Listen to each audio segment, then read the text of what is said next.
1:03 p.m. I'd like to call the April meeting of the Board of Embalmers order, please. Roll call. Greg Boyer, Here. Thomas Fleming, Here. Robert Wasco, Here. Thomas Hannon, Here. and I'll indicate Ms. Batchelor is not present. Okay. Before we continue, why don't we do introductions of the public? Just start right down here. Yes, my name is Mark Paforni. Lemoyne Nesbitt. Barry Collins. Rico Barrera. Greg Zaborski. Kevin Wilson. Thank you. Item 2.01 on your agenda is Lemoyne Nesbitt. Have a seat over here, Lemoyne. Got the information in front of you today on Lemoyne. He is appearing before the board for the second time, correct? Yes, sir. First time was about 3 years ago. Yes, sir. You want to give us a little update on what you're requesting? I'm requesting for my internship. I was denied 3 years ago when I applied and told to reapply 3 years later. I basically had an incident where I was convicted of a felony and was put on PRC, and they told me that I had to wait 5 years from that date. I was already 2 years into the 5 when told, so 3 years have gone by, and I reapplied. Are you working in the industry or helping anywhere else? Yes, sir. I'm still working at my family's funeral home in Cleveland. Anybody have any questions for Mr. Nesbitt? We're trying to get Mr. Hannon online. Whatever the issue. Sorry. No problem.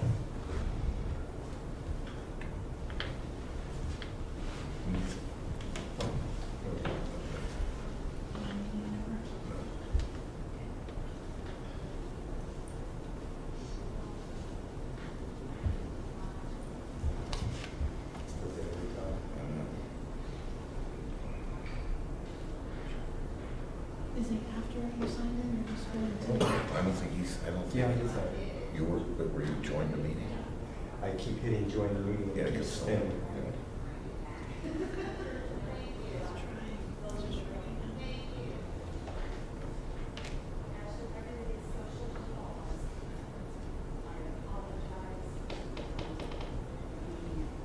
I'm gonna refresh it before we go into the meeting.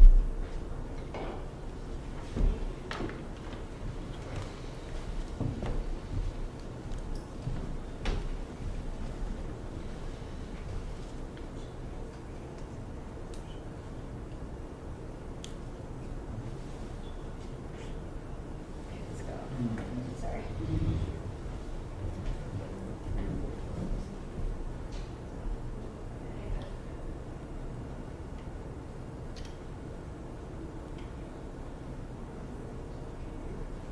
I think the web rule doesn't curse against you. What's that? The web rule doesn't curse against you. It is moving very slow. They might. I know a lot of them have that. Okay.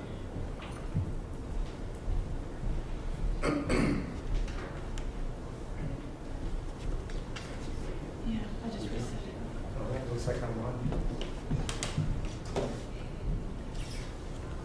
Sorry about that. No problem. Sorry.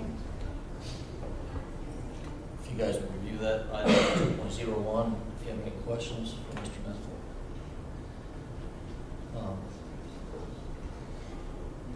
Obviously, you served for the felony that you had. Your slate is clean right now at that point. Yes, sir. Just to reassure the board, Mr. Nesbitt did submit a new background check that was done recently, and there is no new information.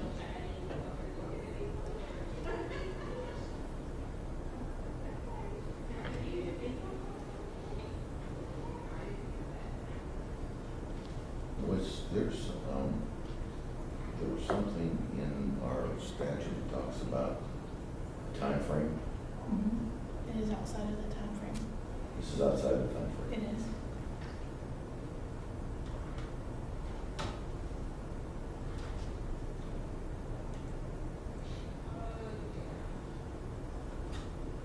Mr. Boyer, you have any questions? Did you go to mortuary college? No, sir. I have a degree in biology. My family owns a funeral home in Cleveland, so been around it all my life. You have an insurance license? No, sir.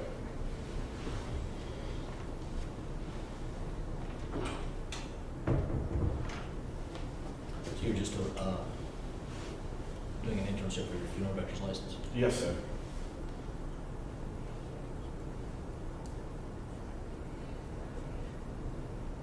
Mr. Tan, if you have any questions? Mr. Chairman, question. Was this your one and only criminal charge? Yes, sir. Okay. And how long ago was this? 10 years ago, 2005. Did you ever consider looking into getting it expunged? I'm currently in the process of doing that now.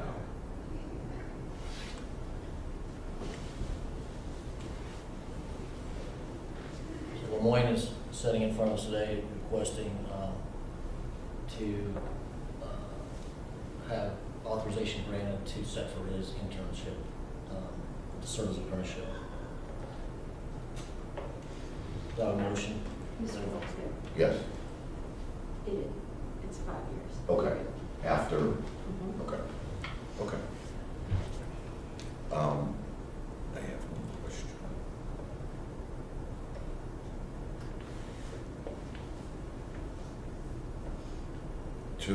Am I reading this correctly that our hearing officer, Mr. Myers, denied last year, It was in 2012. for 2012, but suggested the year 2015 to come before the board?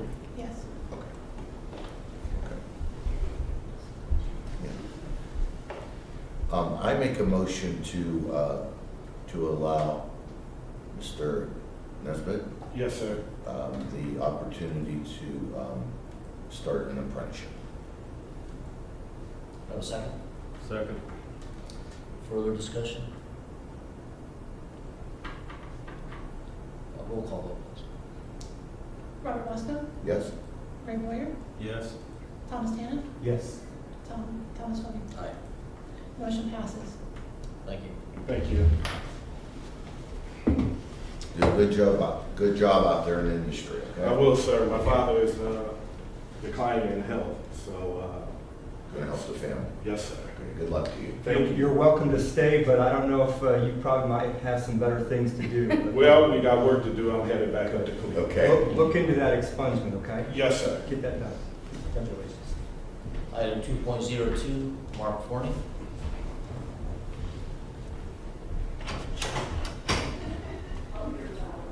Mark appeared before the board last month regarding his application to reciprocate funeral director from Washington and Missouri to Ohio. There was no motion made at that time for Mr. Forney to, for his reciprocal. Mr. Chairman, if I could interrupt and let the record reflect that Ms. Betzer has joined the board meeting. Ms. Betzer, I just wanted to make you aware, if you do sit at the table where your Steve is set up, you are not on camera. All right, thank you. And you can check the screen over there if you'd like to just confirm that. Mark, do you want to address the board again? Yeah, well, first, thank you for the opportunity to allow me to come back and sit with you. You know, 20 years ago, I did have a run-in with the law, and I can say since that time that incident has not defined who I am as an individual today, and just appreciate your consideration. Any questions for Mr. Forney? How old were you at that time? 21.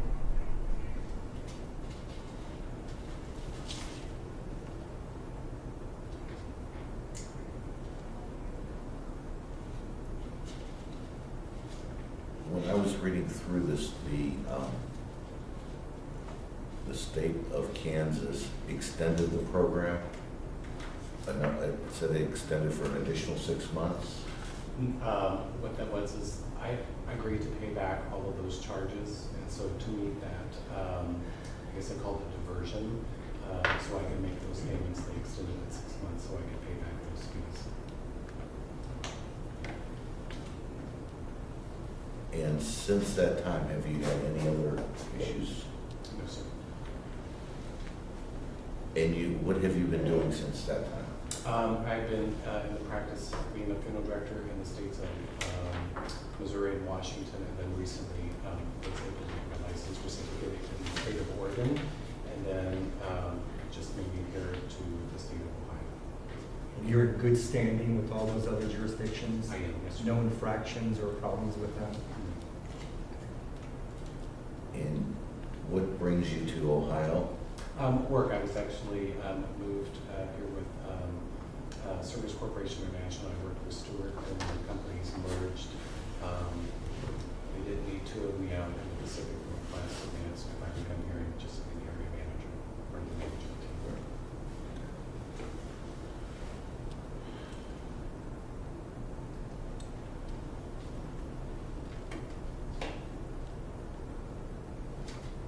And maybe it was asked, do you have a bachelor's degree? I do not. You do not. Okay, so this would be based on your life experience.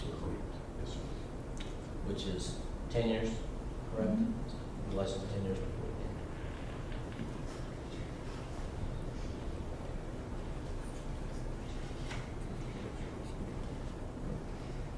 I make a motion that we approve Mr. Forney. I'll second it. Any further discussion? Roll call vote, please.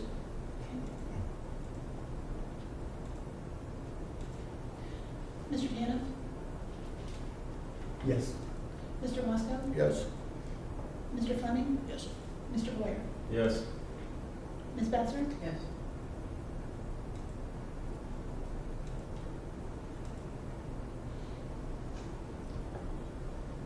Motion passes 5-0. Thank you.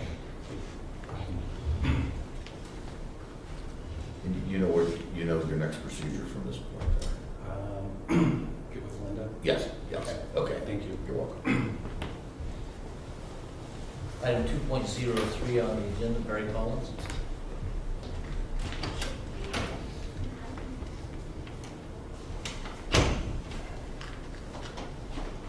Mr. Collins was before the board also at our March meeting, and is reappearing when no motion was made. So, go ahead, Mr. Collins, address the board. Well, thank you for allowing me to come back. I asked for the opportunity to serve an apprenticeship to become a funeral director because I think as a licensed social worker and the work that I've done with grief actually benefits the families that are served in funeral homes greatly. And I have lots of experience in the social work realm with those type of families, especially ones that have children that aren't understanding what's going on.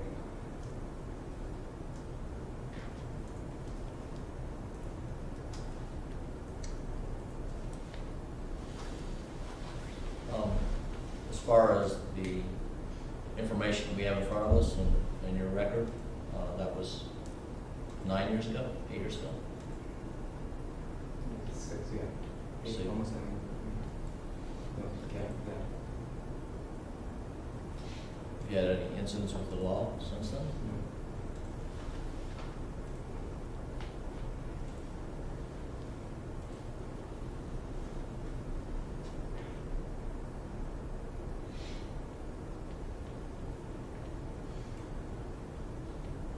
Have you attended more choice school? No, I have a master's degree in social work. We're doing an apprenticeship for a funeral director's license only? Correct. Do you have a firm that's putting you to work? Yes.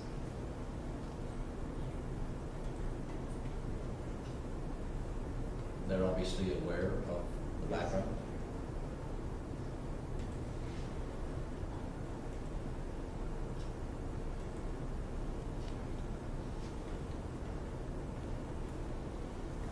Any other questions for Mr. Collins?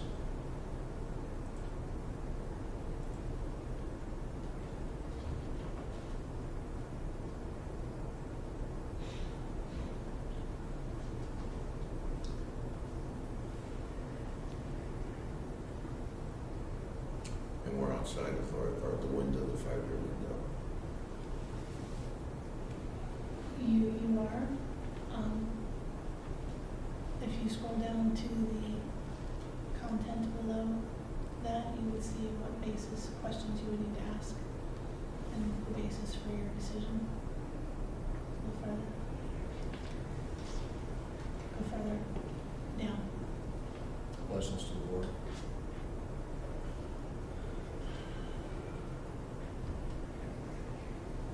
Did you attempt to get this expunged? I have not yet. I wasn't sure what the statute in Ohio was with timeframes. But I plan to go in and get that done.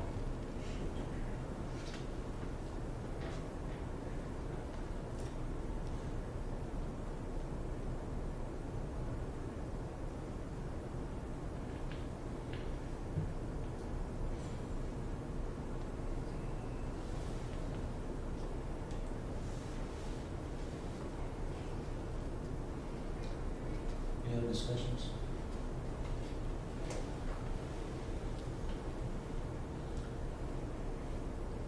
Do we have a motion to allow Mr. Collins to proceed?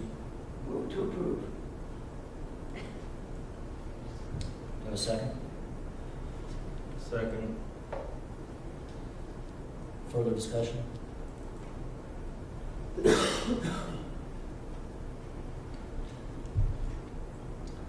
Roll call vote, please.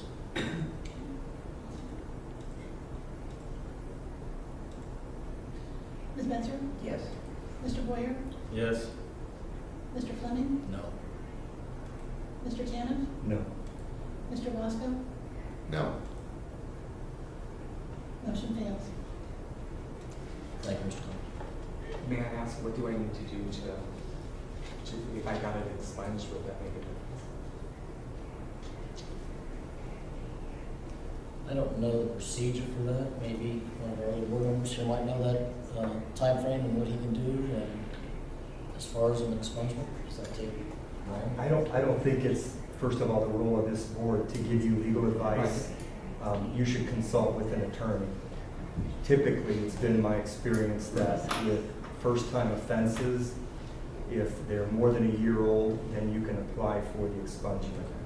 So you should consult with a criminal defense attorney. Board members, it's important to let you know that Mr. Collins would have the right to an administrative hearing.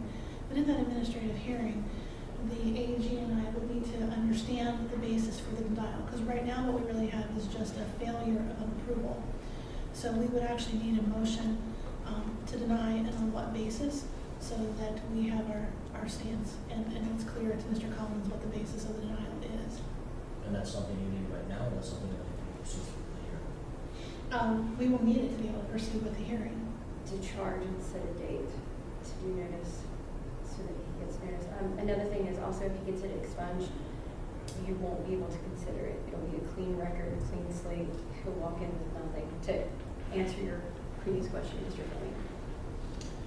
Well, at this point in time, we're not requesting that. We, right now, Mr. Collins really does not have an answer. So to be able to send him notice of the board's denial and to give him notice of that right to a 119 hearing, we also need to cite what the basis is for that denial. So you're proposing the hearing? No, He is not. No, I am proposing that what we have right now was a motion to approve, which failed. And that I am proposing that we give a decision, which is the denial.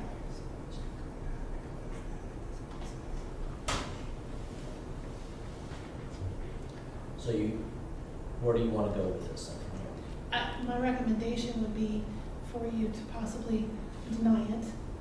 It has been denied. No, we have failed an approval motion.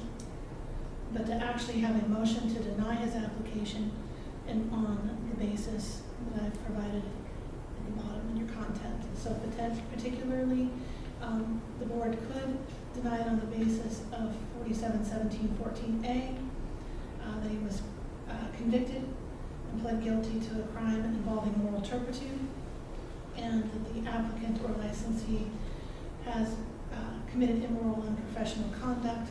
You could then go further if you should choose to specifically say that Mr. Collins was convicted in Franklin County Municipal Court of Columbus, Ohio, with one misdemeanor for public indecency, and as such, the applicant fails to meet the requirements for licensure per 47-17-05A1, specifically that you find the conduct to be contrary to community standards of good moral character.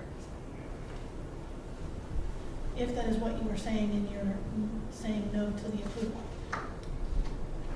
If you're asking me personally, that's what I would say. If that, More character. And that's why I voted no. then it would be helpful to actually pose a motion to deny it on that basis. Mr. Chairman, I don't know if I'm in order, but I believe I am. I'd like to make a motion to table this. I would second that motion. Any discussion? Why do you want it tabled? I want to give it some more thought. This is an important decision, I think. I need to give it a little more thought. So, The other reason perhaps to table this issue, from my perspective, would maybe be to table it. I don't know if we can table it at one board meeting or two board meetings, but the applicant may want to consult with counsel on his options to pursue an expungement of this matter. Any other discussion? Let's do a roll call vote, please. I only have a motion, I don't have a second. I'm sorry. Yes, you do. Mr. Tano, second. Oh, okay, sorry. Mr. Wasco? yes, Mr. Tanner? Yes. Ms. Betzer? Yes. Mr. Boyer? Yes. Mr. Fleming? Yes. Motion to table the item passes. Thank you, Mr. Collins. We'll be back in touch.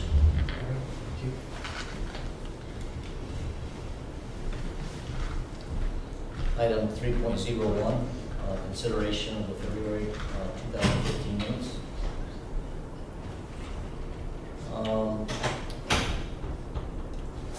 motion to approve. Second. Discussion? Mr. Chairman, Yes. couple things. First of all, I don't know if these board meetings are exactly accurate because of the fact that the previous board meeting was videotaped. But if you try to listen to the audio portion of the videotape, you can't pick up what the executive director is saying because, number one, she's so soft-spoken, and number two, the last room that we were in with the configuration, the executive director had her back to the camera. So my concern is, again, that the minutes that I'm looking at may or may not be a true and accurate reflection of what exactly transcribed. The other questions that I had that weren't addressed at the last meeting were when I brought up at the previous 2 months board meeting, no, I brought it up before the last board meeting in my emails with our executive director, and I think I had pushed at the previous board meeting that we have some sort of transcription process, a stenographer, something that truly and accurately record the minutes. I think I made a motion that we approve a stenographer. I don't think my motion was seconded or that my motion carried. So then when I showed up at the previous board meeting, then we noticed a video camera that was here. And so my question to you, Mr. Chairman, is at what point was the discussion made about what type of recording system we would implement, who made that decision, where was the video camera purchased from, who purchased it, how much was it, and why wasn't this discussed at the last board meeting? Well, first I'll say that the minutes reflected we're meeting what is required through the advice of the AG's office. And then this was February's and previous. And last month we adjusted them somewhat to meet your standards. So the minutes themselves, I feel, are accurate. The video and audio recording was a much lesser expense than a stenographer, for one thing. That was discussed between myself and the executive director. If more content is requested or needed by each individual board member or anybody in the public, you can go to that video. Mr. Chairman, I suppose I was a bit surprised, maybe some of the other board members were not surprised when we showed up at the last board meeting and saw the video camera rolling. I don't have a problem with it, I just would have preferred knowing such an important decision was made without the full participation of this board. That's what concerns me, because the accurate recording of these board sessions, these board meetings, and these minutes is vital in what I consider to be a public forum and a public board like this. Therefore, again, I ask, why weren't we provided with information and input, or an opportunity for input, when this decision was made? This is a big decision. And so when the chairman and the executive director get together and implement this kind of decision, I just can't understand why the full board wasn't apprised of this and consulted. And I don't know that I have an answer for you for that right now. Well, perhaps our executive director has an answer. Mr. President, I know at the time we went with board docs. When we first decided to go with board docs, there was a conversation stating how it could be recorded on board docs as audio and as video. So we kind of knew when we went with board docs that we had the ability to do what we're doing, and it was an option to us, and we discussed that before we took on board docs. Mr. Chairman, could the full board be apprised of the meetings and conversations or emails that took place between you and the executive director on this decision? Do you have those saved as far as that? I do not. So. Well, again, I'm asking Mr. Chairman and executive director, why wasn't this information forwarded to all of us? Do you have a response? I don't. Thank you. Mr. Chairman, Mr. Wasco? just talking about this a little bit, I was at a local meeting of colleagues in the Youngstown, Warren area, and at least 5 of the participants that were at the meeting all talked about what a wonderful idea this was, where they felt that they were able to get on, see the board meeting. I mean, and they've spent the 2.5 hours where they made comments to me about different things that took place during the meeting. And because of us having the meeting in Columbus, it's not very convenient. I'm in total favor of the video and audio. And just based on, what it does, how a consumer can get on and see this, how our colleagues can, licensees. And so I'm in favor of this process. I'm not disagreeing with the video camera, Mr. Wasco. You said that you were told by other participants of the public that they could see the board meeting, but I don't think that's fully accurate, because the executive director's back was to the camera the whole time. Second of all, whoever was watching that video couldn't hear everything that was said by everybody. Because our executive director is soft-spoken, the audio couldn't pick up. My question isn't about the video camera being here today or last month. My question is, who made the decision to purchase it? Where was it purchased from? How much was it? And who authorized that? And why wasn't this board consulted, apprised, and informed?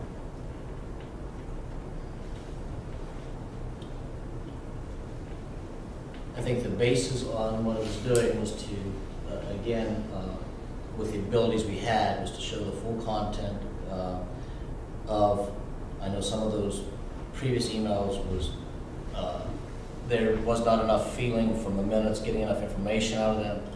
This allowed you to use this as a backup, basically, if you wanted to see more content than what our minutes was providing at that time. Mr. Chairman, how can you see more content in these minutes when you can't hear the audio? Well, when I saw the video, and I've only looked at it once, and I might depend on your equipment, I don't know, but I could hear it fine as far as what I heard. Well, I couldn't hear the director. Now, whether it's deliberate or not, I don't know, but I couldn't hear it. If I can't hear it, the public can't hear it. If the public and I can't hear it, how do we know that these board meetings are in fact accurate? And I still haven't gotten answers, and I've asked twice the same questions. I'll be glad to ask them again. I'd like an answer, Mr. Chairman, from our executive director. Who made the decision to purchase the video camera? I can answer that. As the chief appointing authority, I made the decision to purchase the camera Okay. after consulting with the Attorney General's office and the chair of this board. Why didn't I you purchased share the this? camera. Why didn't you share this with the full board? It wasn't thought that it would be a concern that the whole board would have issue with. Ms. Nykamp, this is a public board. Everything is important to the public and to the fellow board members. You decided you didn't think it was important how we record these meetings? Don't you think this is important to the public? From the comment Mr. Blasco just said? They aren't taking advantage of it?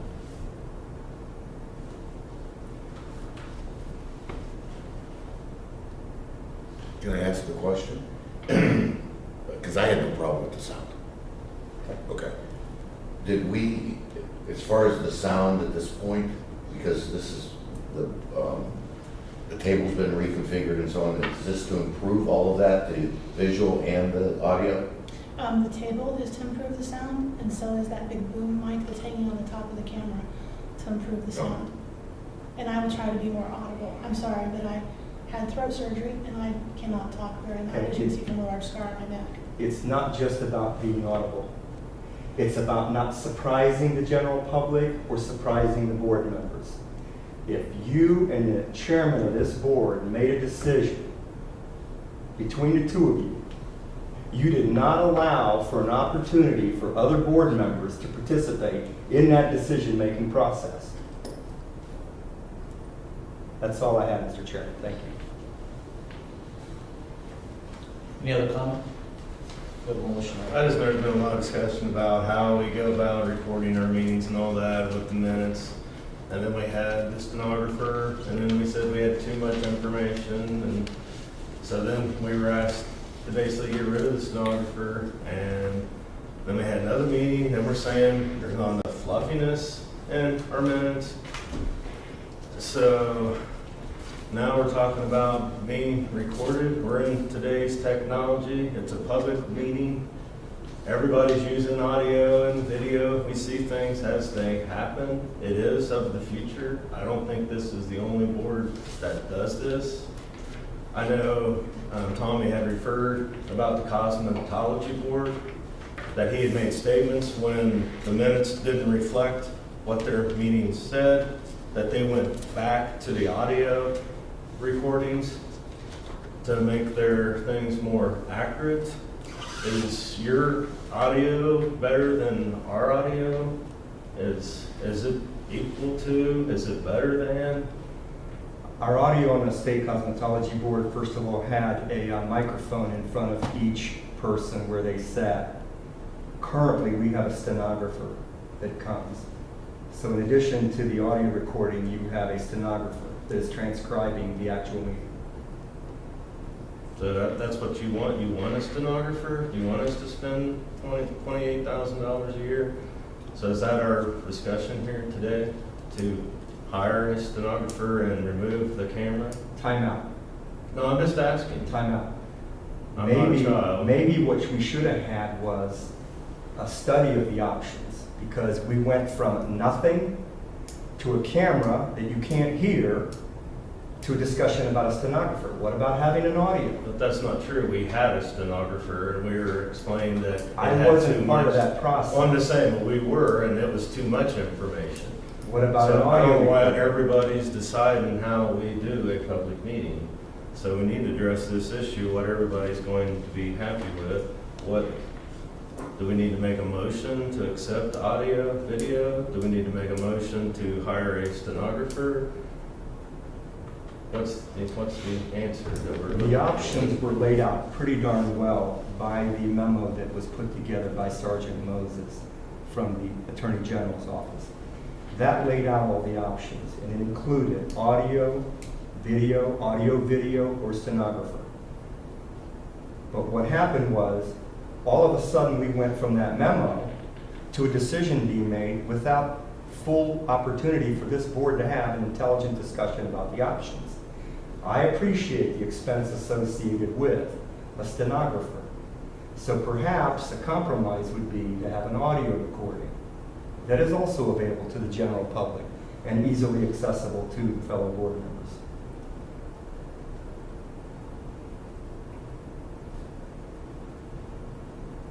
Have you listened, all of you listened to this? Or looked at this video and audio? I watched part of it, didn't watch all of it because it was a 4-hour meeting, so I didn't have time at work to listen to 4 hours.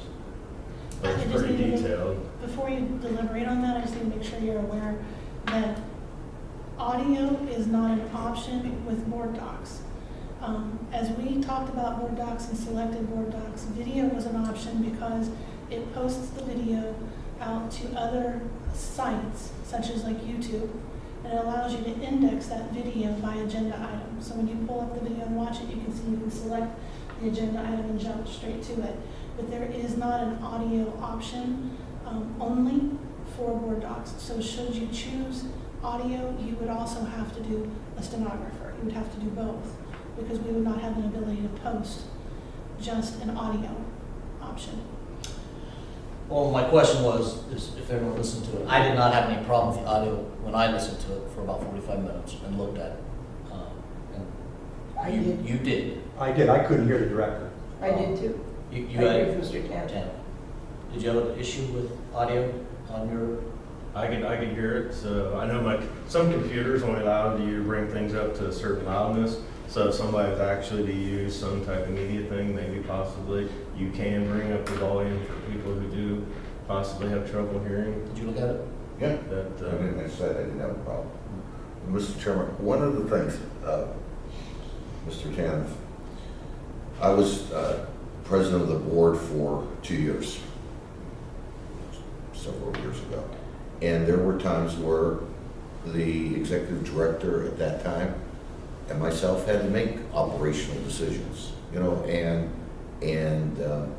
the executive director being the appointing authority or authorizing authority, and myself as a consensus builder of the board, we had that authority to go and make some of these operational changes. So, and I really, doing that, I mean, I really, I don't think I ever had a problem with a board member or members of the board thinking that I was operating outside of my scope. So I'm okay because I've had that experience as a board president making those type of decisions. So I'm sort of okay with that. I appreciate that, Mr. Wasco, and again, I don't have any problem with operational changes. Our executive director and the fellow board members knew how important this issue was because I made such a big deal about it. And then when decisions were made without my knowledge, without my involvement, and all of a sudden we're surprised the following month, it kind of flies in the face of a public board and public participation. So when these operational changes are made and then we're not apprised of either the process or the final decision, it bothers me.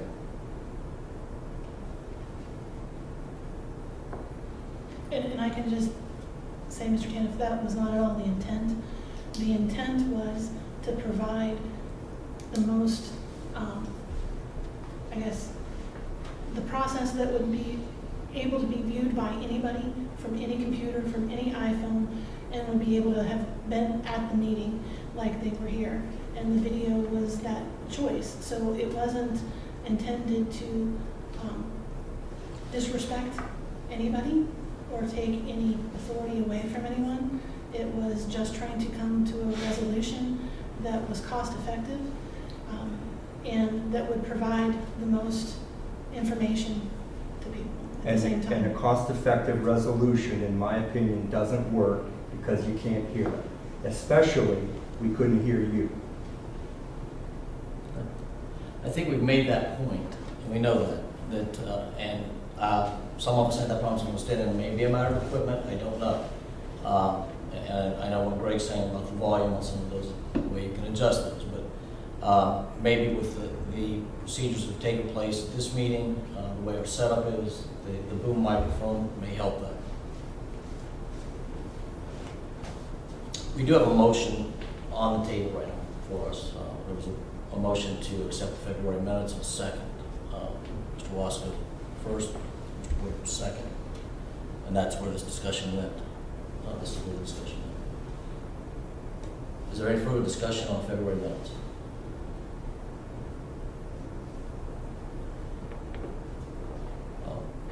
All in favor of accepting the minutes of February's meeting? Aye. Also, No. the meeting, the minutes, the motion failed. Are there revisions you want to make to the February minutes to have them approved, or let the minutes stay unapproved? Well, again, how can you have accurate minutes, and I'm not a stenographer, and I don't do my own audio, although I suppose I could hire my own stenographer. I don't think it's my responsibility to try to go back through the meeting and transcribe the board meeting minutes to make sure that they're accurate.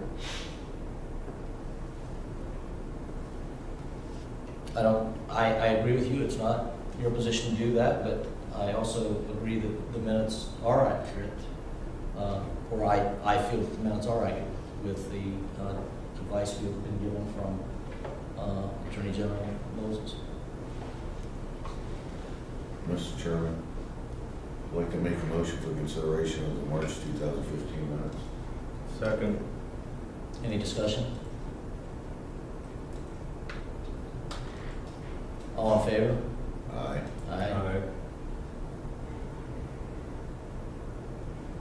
Opposed? No. No. Motion failed. March minutes go as unapproved.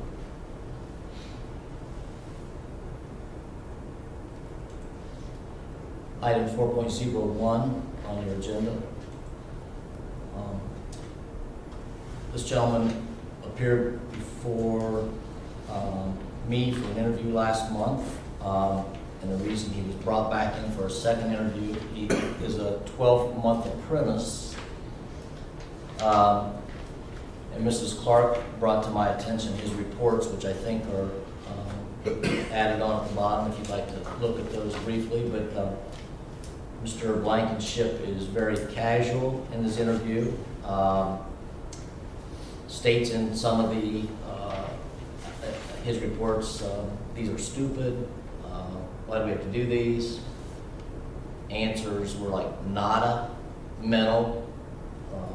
He was just very casual and mental was his answer once or twice. He is an employee of the Rutherford Funeral Home here. I have had, I didn't have contact with him. Actually, the manager of Rutherford Funeral Home made a call to me to follow up on this also. And we're basically, bringing it before the board today to see if any action should be taken. I think the first thing we would have to do is deny him of satisfactorily completing his apprenticeship. And then we could take further action if we wanted to implement anything toward this young man.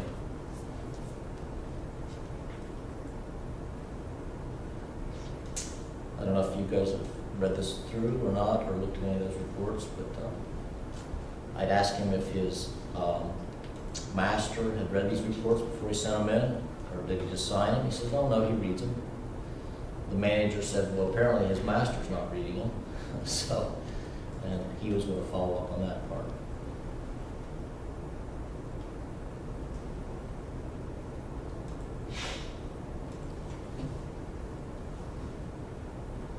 I think he had 5 reports that, and a lot of them are very incomplete, more than 5 as far as, I said, why didn't you complete these? He goes, well, that one was done at our other funeral and I worked this location. I said, you don't have telephones?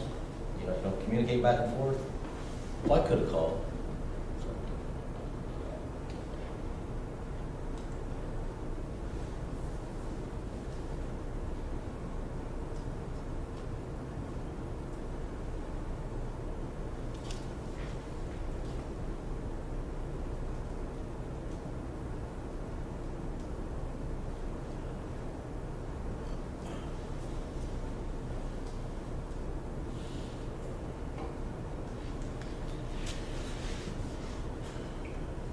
Moment for discussion.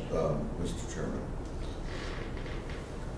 when you talked to the master, or you did not? I did not. You talked to someone in the firm that was going to talk to The manager. The manager firm was going to talk to the master. I mean, I'm reading some remarks by apprentice. I hate these reports. What did you learn from this embalming? Not a lot. Okay.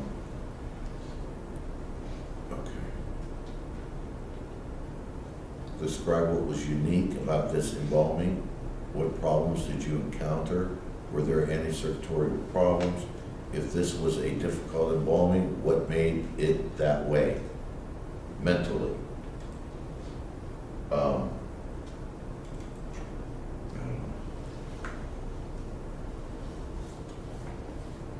How was the interview? Maybe I'm going to give some people the benefit of the doubt. Okay, so, but with did this writing attitude carry on to the interview? No, I'm assuming. Well, the interview was about 4 months ago, October, his initial one, I think. His initial one, and then Yeah. just interviewed him this past week. And at that point, he was getting a lot of experience in the embalming side, the preparation side, and not so much as far as meeting with families. He was working funerals, was not doing arrangements at need or pre-need yet at that point. So, seemed knowledgeable of a lot of the things that I asked him on the interview. So.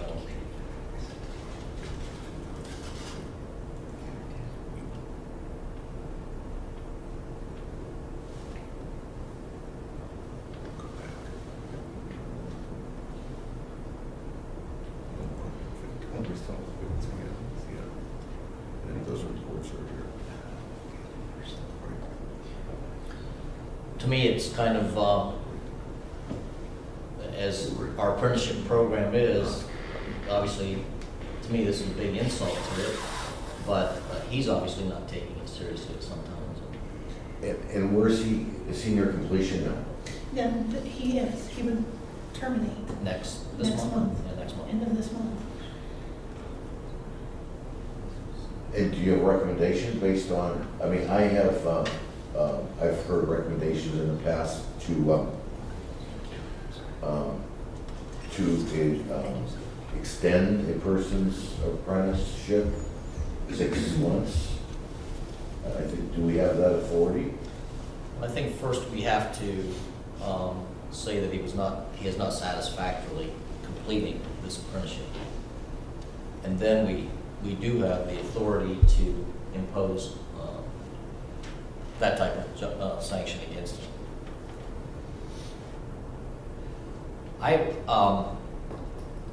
I looked at 5 reports that Mrs. Clark turned over to me, so I would, as far as my feeling is, I would maybe like to extend his apprenticeship a couple of months and have him to do like 10 more cases.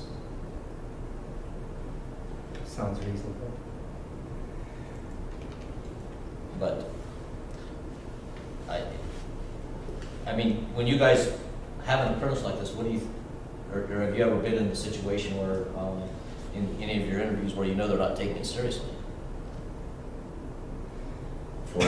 Fortunately, I have not had a situation. I've had a couple situations where I felt that they weren't progressing as well as they should have been compared to other apprentices. And I've let them know that, and on one occasion I've actually called an inspector on one, and I actually called the master myself. And just say, based on the apprentice that I do interview, I'm not sure this candidate is, where they need to be at this stage. I know that we had a situation a couple months ago where we brought, it was a situation where a video or a picture was placed on the internet from an apprentice. And we went through and investigated all that, and actually extended that apprenticeship as a penalty an extra 6 months, I think. I mean, maybe not accurately, it might be years. I think it was a year. Was it? Okay.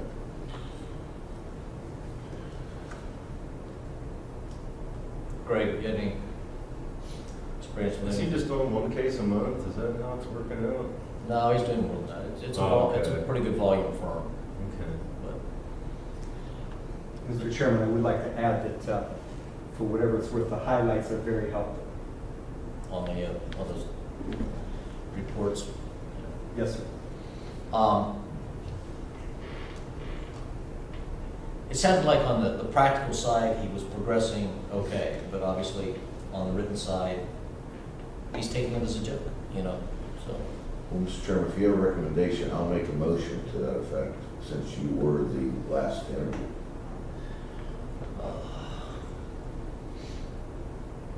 You need a second?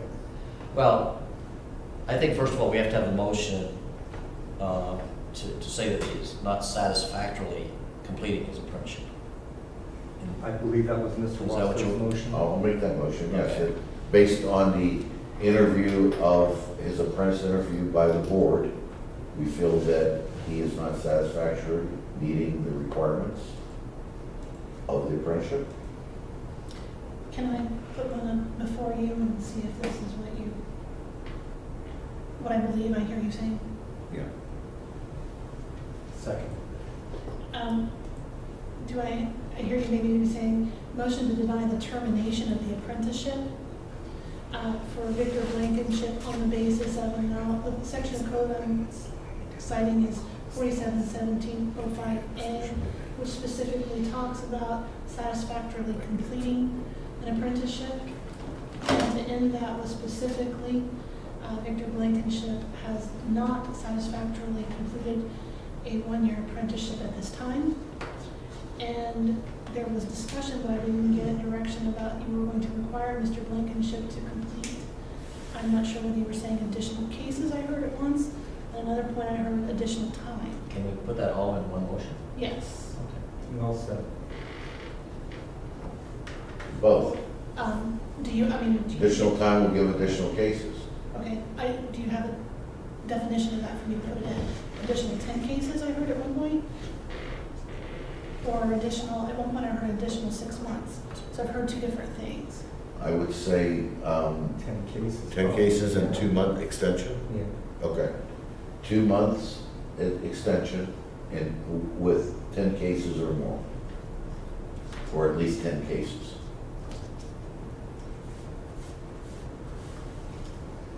Okay. Did I have a second?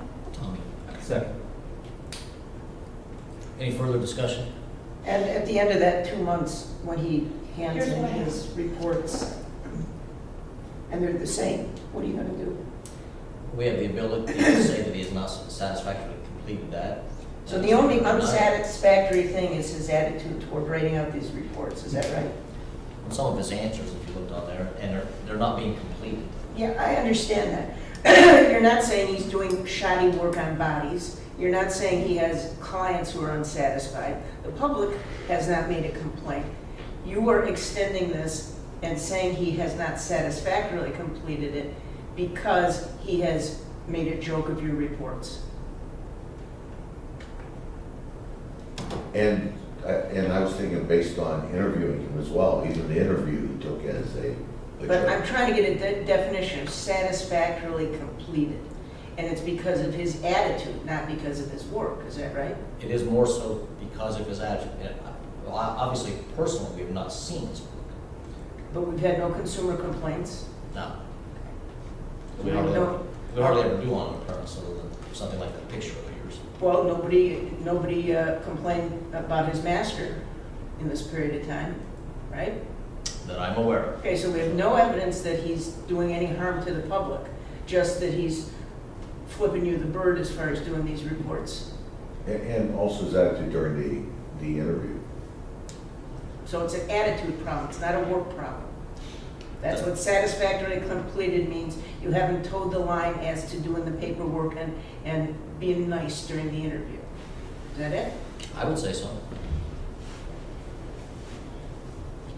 And I wonder, from the Attorney General, is this an appealable decision? Can Mr. Blankenship appeal this decision? I'll have to look at the rules to see if he can appeal a decision in an administrative, which I'm actually going there looking for right now, to see if he can, to make sure. As soon as I find that, I'll let you know. Any other discussion?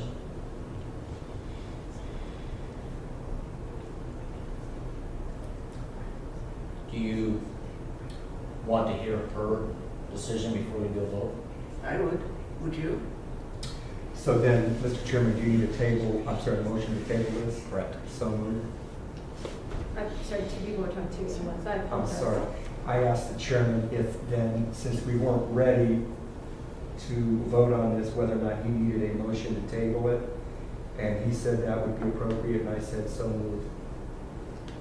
I would like to request that you do, because the executive director raises a valid point. What is the ownership in the apprenticeship? I need to look at what the process is, and do they take ownership? If they do, then yes, they will definitely have an appealable right, unless the statute takes that way or says that you have the right to just move forward. What word did you use, ownership?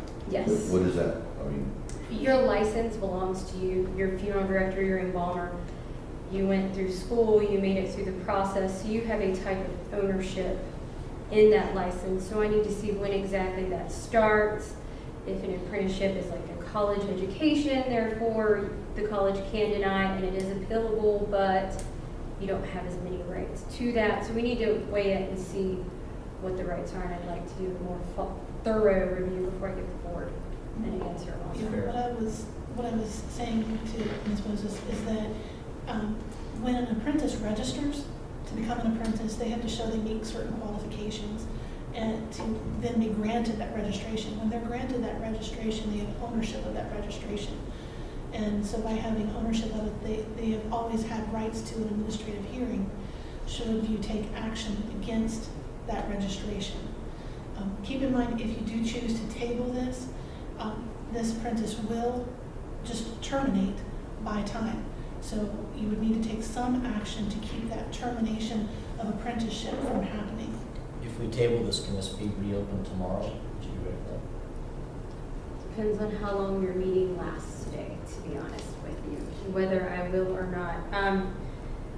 I can make a quick call and see if somebody can start looking into it right now to give me an idea. I can't promise that anybody's available to do that, but I can try to. I think Rico's one step ahead of you. I would say that most likely the director is correct and they would have appealable rights to a decision such as this. That's just true. That's just a Yes, guess sure. off the top of my head Right. based on other clients. Okay. So in that case, he could appeal, he could get a hearing in front of the hearing officer, the stenographer would have to be there. How much do each of those cost? About $45,000. Okay, so we'd be, I'm sorry, we had a conversation. It could conceivably cost us several $1,000s if he just says, I'll go work in a grocery store for the next 6 months while I wait for my hearing. Well, but we talk about unprofessional conduct as a licensee. Based on Mr. Fleming's observation, I think that apprenticeship interview was very unprofessional on his behalf. But when we talk about unprofessional conduct, it's in the context of a complaint against a funeral director who has harmed the public, and the public has complained in some way. The only people affronted here that you know of To me, this is puts up. Tom and What about the The integrity, paperwork. what about the integrity of the industry? To me, this puts up red flags of why these people are sitting out here in front of us sometimes. Like, there's gonna be another candidate to be doing that later, so. I mean, I think both of you may have very, very good legitimate arguments. Yeah, it's sort of my gut instinct on this is if he is being this deliberately obtuse, what else might there be that we don't know about? Could be nothing. And he's certainly entitled to the presumption of innocence, but some of this conduct doesn't appear to be very becoming of the profession. By tabling the motion to what she finds out, we may have a different direction we want to take. Well, I had made a motion, I It think, has to be seconded. I'll to second. stay this matter, and Mr. Wasco had seconded, and I'm not sure where we are now. Well, it was open for discussion right now, so, which I think we've had, so, So that's the motion, and we're motioning the table to vote. to table the motion. Do a roll call, please. Mr. Tannen? Yes. Mr. Wasco? Yes. Ms. Betzer? yes. Mr. Boyer? Yes. Mr. Fleming? Item 4.02.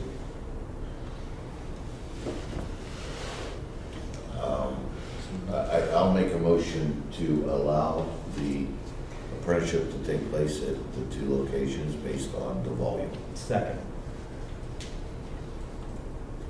Any further discussion?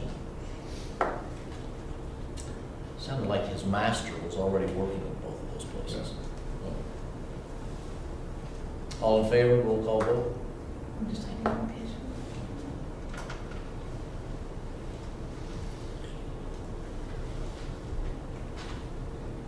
Mr. Wasco? Yes. Mr. Tannen? Yes.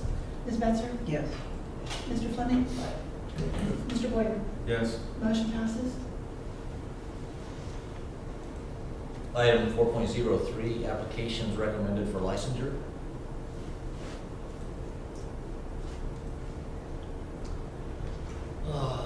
Make a motion to approve. Second. This is including new funeral home, leasing space, existing facilities, name changes, license to be inactive for 2 years.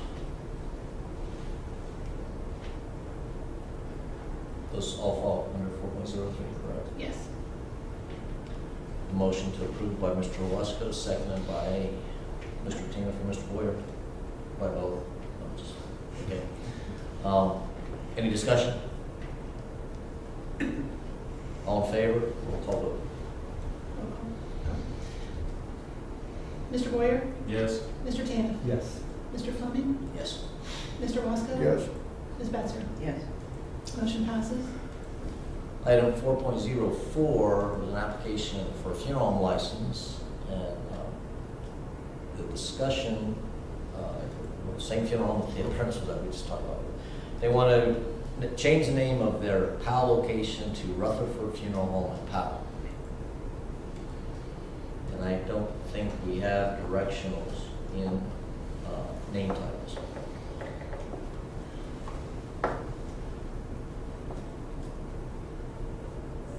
Mr. Wasco Funeral Home at Canton. No, we clearly state that there should not be allowed for a directional comment with the title of license.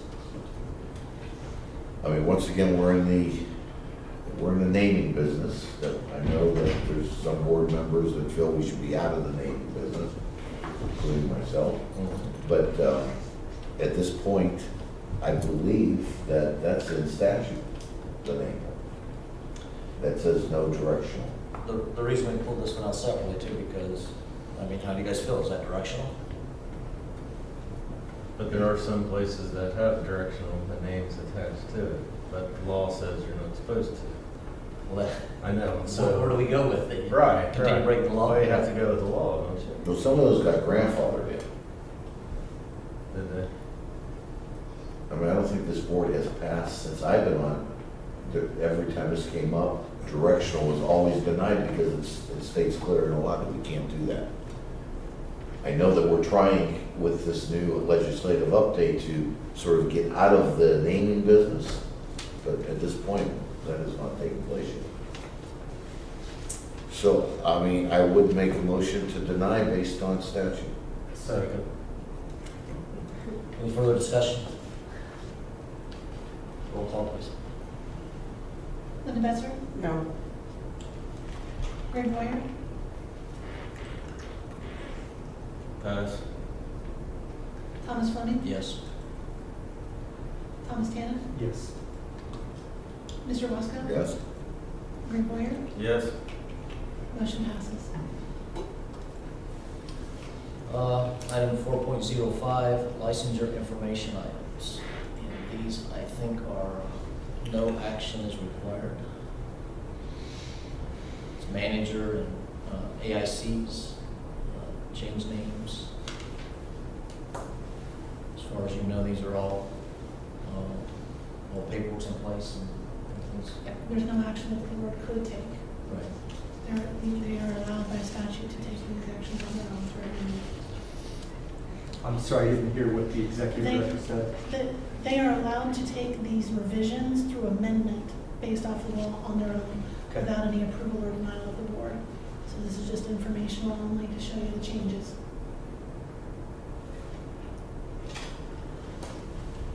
Item 5.01, recommendation to close. There There is one. one. We have one case that we're recommending to close. The funeral home corrected the issue upon notice of the investigation in the past. In this situation, when they get it instantly renewed and correct that issue, you have closed the case.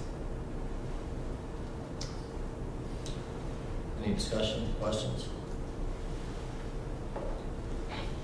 Can I have a motion to close the case? So moved. Second. Any discussion?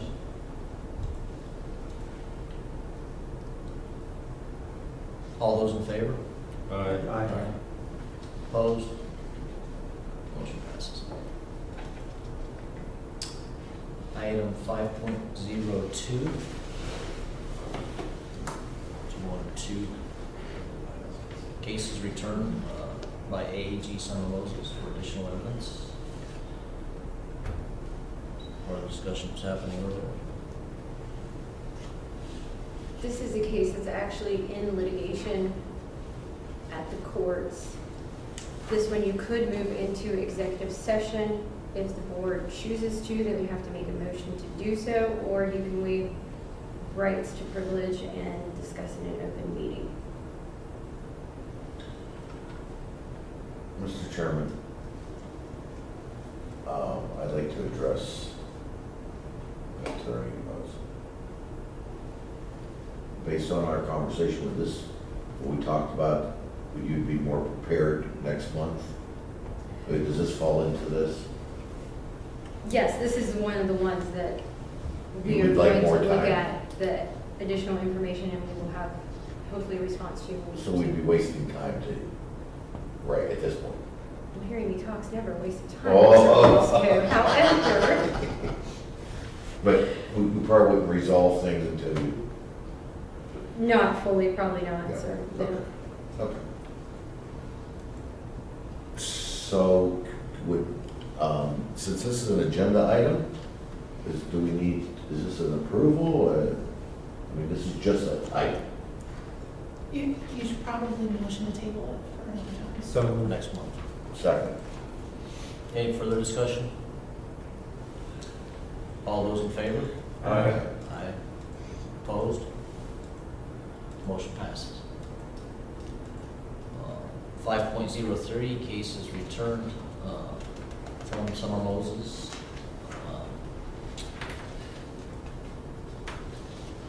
Claude Mitchell case.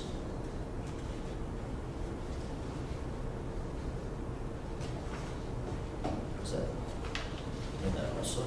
I believe it It looks like all of them except for 5.06, Mr. Wasco.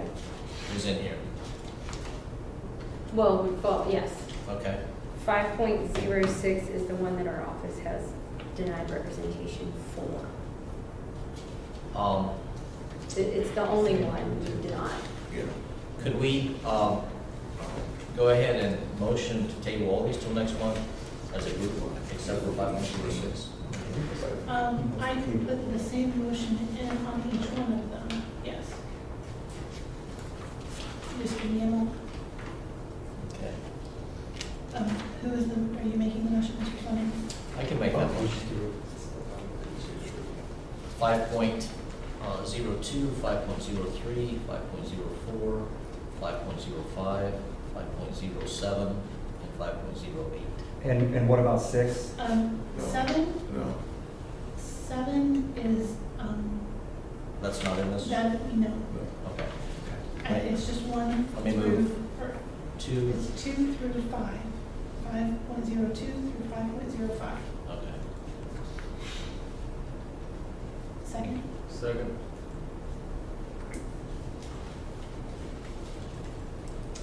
Any discussion? Those 4 items will be tabled until next month. All in favor? Aye. Aye. Opposed? Motion passes.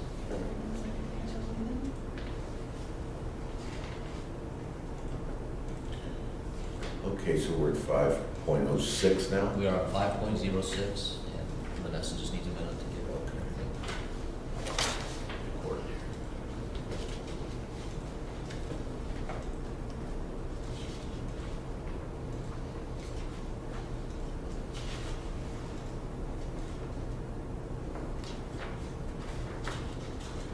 Okay, I'm on 6. Okay,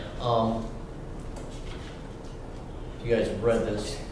We have, I think in the red was all the information items forwarded to the AAG, and I think this was before you, Summer.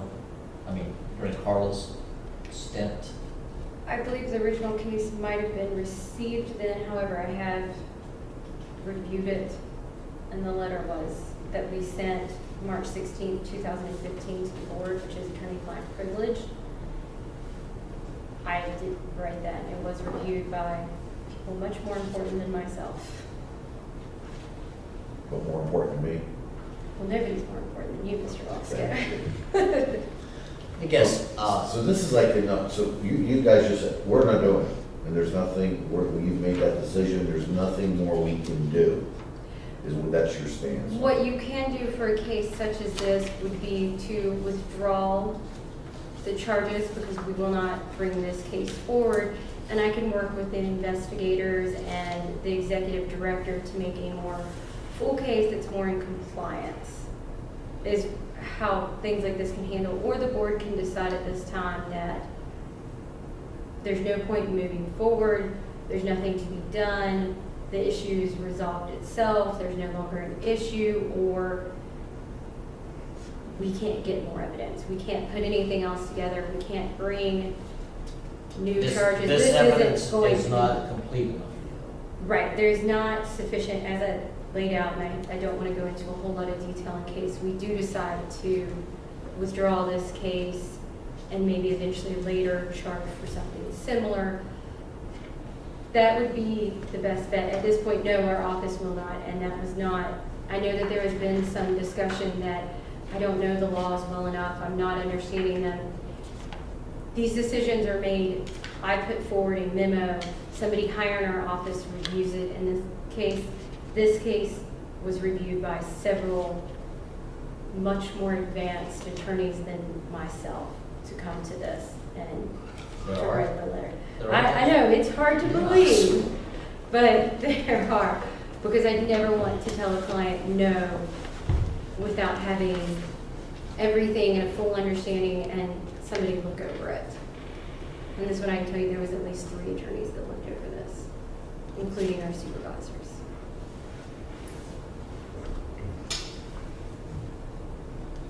So to get into like the nitty gritty of this would be helpful for me to understand. So how do you suggest we do that? Well, the board can vote to waive privilege. It has to be unanimous vote because it is something that can be brought up in court. There is, of course, the letter that I sent where I tried to go through in as much detail as possible without getting into legal weeds and legalese, and nobody wants to go there. Yeah. If you have an individual question, you can always email that to me, or 1 or 2 that would be helpful for you personally. And I can, of course, respond to the whole board, but we cannot do a round robin. But you can ask me questions. The board, as an attorney-client, can send a question, but we can't get into a group discussion. If we vote to drop this as is Mhm. and then regroup, then can we go into that discussion in an open meeting? Well, you can go into that discussion now if the board votes to waive its right of privilege, but it's a unanimous decision to waive your right. What exactly does that mean, waive your right of privilege? That means that everything that is in this letter, everything I've said to you guys via email, anything you say now is open to the public. Everything we discuss, they could use in litigation later, they could use it in an administrative hearing. That means every fault that I've listed with this case, say it was Mr. Taniff and I going against each other. I represent you, Mr. Taniff represents the other side. Right now, everything that I've provided you guys is protected. It's work privilege, attorney work privilege, it's client information. Mr. Taniff cannot get that information. He can't because he's a board member, but if he was on the other side. However, what we discuss in open meeting, he can use against us. Everything you say, he has a right to, and he has a right to use it in a hearing. So if we say that this investigation was missing this, and I don't think this was fair, and it doesn't follow the code, and you clearly did not read this correctly or interpret it, and that is not this case, just for the record, that's not what I'm saying is this case, he could then go to a hearing officer and say, look, their attorney's already told us what's wrong with this case, we're done. That's what I mean. That's why I'm very hesitant to and advise against getting into the nitty-gritty in the open such as this. It's my way of trying to protect. And we can't go into executive session on this. No, you cannot, because it's not in actual litigation. That was the difference with Henderson, where there is pending litigation and it could possibly be on that. And it's not quasi-judicial because a decision is not being made. So you have no reason to go into executive session. In trying to give you some more information and deliberate on this, in this case, I do not believe on either of these 2 case charges associated to this funeral home that there is anything more that we could collect or provide for you. So with that being said, if you want to waive the board's right of privilege so that you can better, and we, staff, can better understand the concerns with this case in a discussion here, you could do that if you felt that that's what you wanted to do. But there is not additional information or evidence that I believe that we could collect on this case at this point. Okay, and so what you're saying is you don't believe that there would be any harm to anyone if we did waive our right? It would not harm the board at all because there's Based off of the This is AG all- this has been- not representing the case, there's no ability to move the case forward. And But if we re-looked at the case and recharged in a way that they may handle the case, would that hurt us at that point? there is no new evidence. So there's no new information. If they've looked at But this maybe- information and but that's- determined it's not enough, Uh-huh. then we are convinced there's nothing more that we could get. What is your suggestion in regrouping? I mean, what would be brought out that's not already here? A lot of this case needs a little more evidence, and I've offered suggestions. I'm willing to work with investigators to find it. There's also an issue of service in this case, which I would actually like to explain service right now. It's a very tricky thing, and it's very clear with 119 hearings how service has to be done. If service is not, under revised code, is not followed in the proper steps, we can't move forward. We don't have jurisdiction. You have nothing to bring. Under 119.07, there are two very different types of mail. There is unclaimed, which is when an envelope comes back and says it was unclaimed, nobody was there, nobody picked it up, and undeliverable. Both of those have very different ways that service has to be perfected. In unclaimed, it has to be sent by certified mail, and then if the certified mail comes back as unclaimed, it then has to be sent by regular mail with a certificate of mailing being received. Once that's done, service is perfected. Undeliverable is when it comes back, there's no address, there's no change of address. We can't get it there. The house has been burnt down, there's no house. Now with that, service needs to be sent, well, it's first sent by certificate or certified, then it comes back and it's stamped undeliverable. Once it's undeliverable, it needs to be personal service or it needs to be published. 119 is very clear. Unless your rules waive this type of service or these requirements, which yours actually say in them that 119 is to be followed. So it refers back. That right there is a fixable mistake as long as during the time that we were trying to do service, the license hasn't expired, it doesn't need renewed, because those are issues that can cause you to lose jurisdiction also. The state of Ohio has ruled, and has actually the United States, that it's only fair, due process. You have to make sure that your service is correct, that you actually have jurisdiction over these people, that you have control. Your rules as a whole are very clear on when you can fine people, when you can still go after their license, when you can go after them for revocation or suspension. So that is what I've based most of these decisions off of. It's not even, for the most part, the rules and understanding of the rules. We're having issues with service.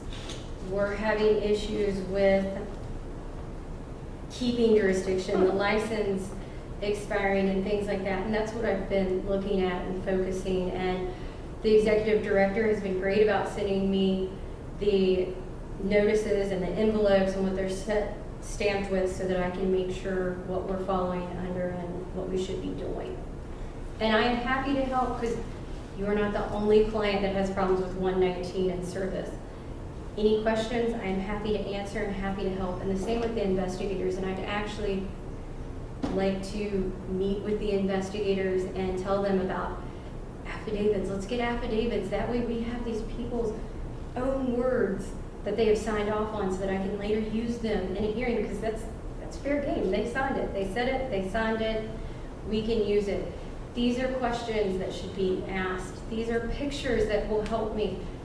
I want to build the best case possible for this board so that it's fair for the board. The board's always winning because who doesn't like to win? And that it's fair to the public. And that's why I went through these cases and it took so long and I've written so many memos and so many emails, and I'm sure it exhausted you guys to see my name pop up in your phone line. Lori? No. Mr. Chairman, if I could add a few things.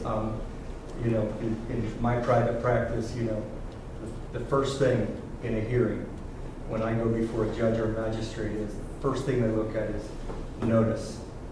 Was there proper service? because it goes to the heart of what's in the due process clause, which is in the U.S. Constitution.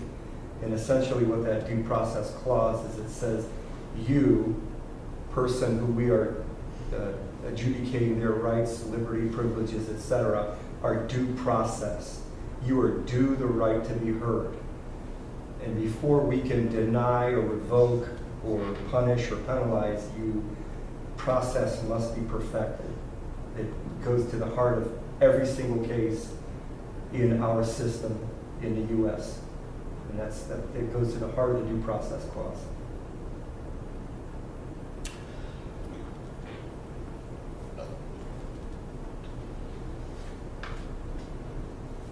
I'm sure, Mr. Walsker, that was way more than you asked and wanted to know. No. No, what I said, no, but- Mr. Tanev. But there's some and maybe I'm confused a little bit, but, when we're referring to the pre-need report, Mhm. There are issues with the pre-need report and your rule that requires that it be sent to. Now, with that, in certain cases, the person requested the pre-need report and within 3 days, it was submitted to this office. There's another issue that maybe the complaint was sent and the answer wasn't as the board would prefer. However, the board doesn't have a rule that says how the answer should be sent. So with those, either we need to make sure that we are proving that the people got it and that we are telling them how to answer such things, or find other ways. but we do that as a courtesy though. But you, We're not obligated to send that request out. right, No. but if you do it, and that is the main way people get it, and then they don't get it, but they say, hey, we haven't received it, and they then answer, I need to be able to show that they didn't get it, they didn't go get it, that the website was working, that everything was working. And that may be an issue where we want to pull back, look a little further into it, and reissue on certain cases, if that makes sense. And I'm happy to look further into that issue for the cases that I know that you're talking about. I think it'll be important for the board to understand what advice you're giving about that before tomorrow. Because each year in April, at the April meeting, we consider the pre-need report, annual reports that were not received by the 30th of March as required in the law. Those that we received but received late. So we do have them in hand before the meeting, but they didn't come in until That's all on the agenda for tomorrow. today, potentially. And last year, that's why I had indicated, last year it was the opinion that the law placed the duty on the licensee to get those reports in by that date. And that's why I pointed out the multiple other sections of our language where it talks that same on a form to be provided by the board.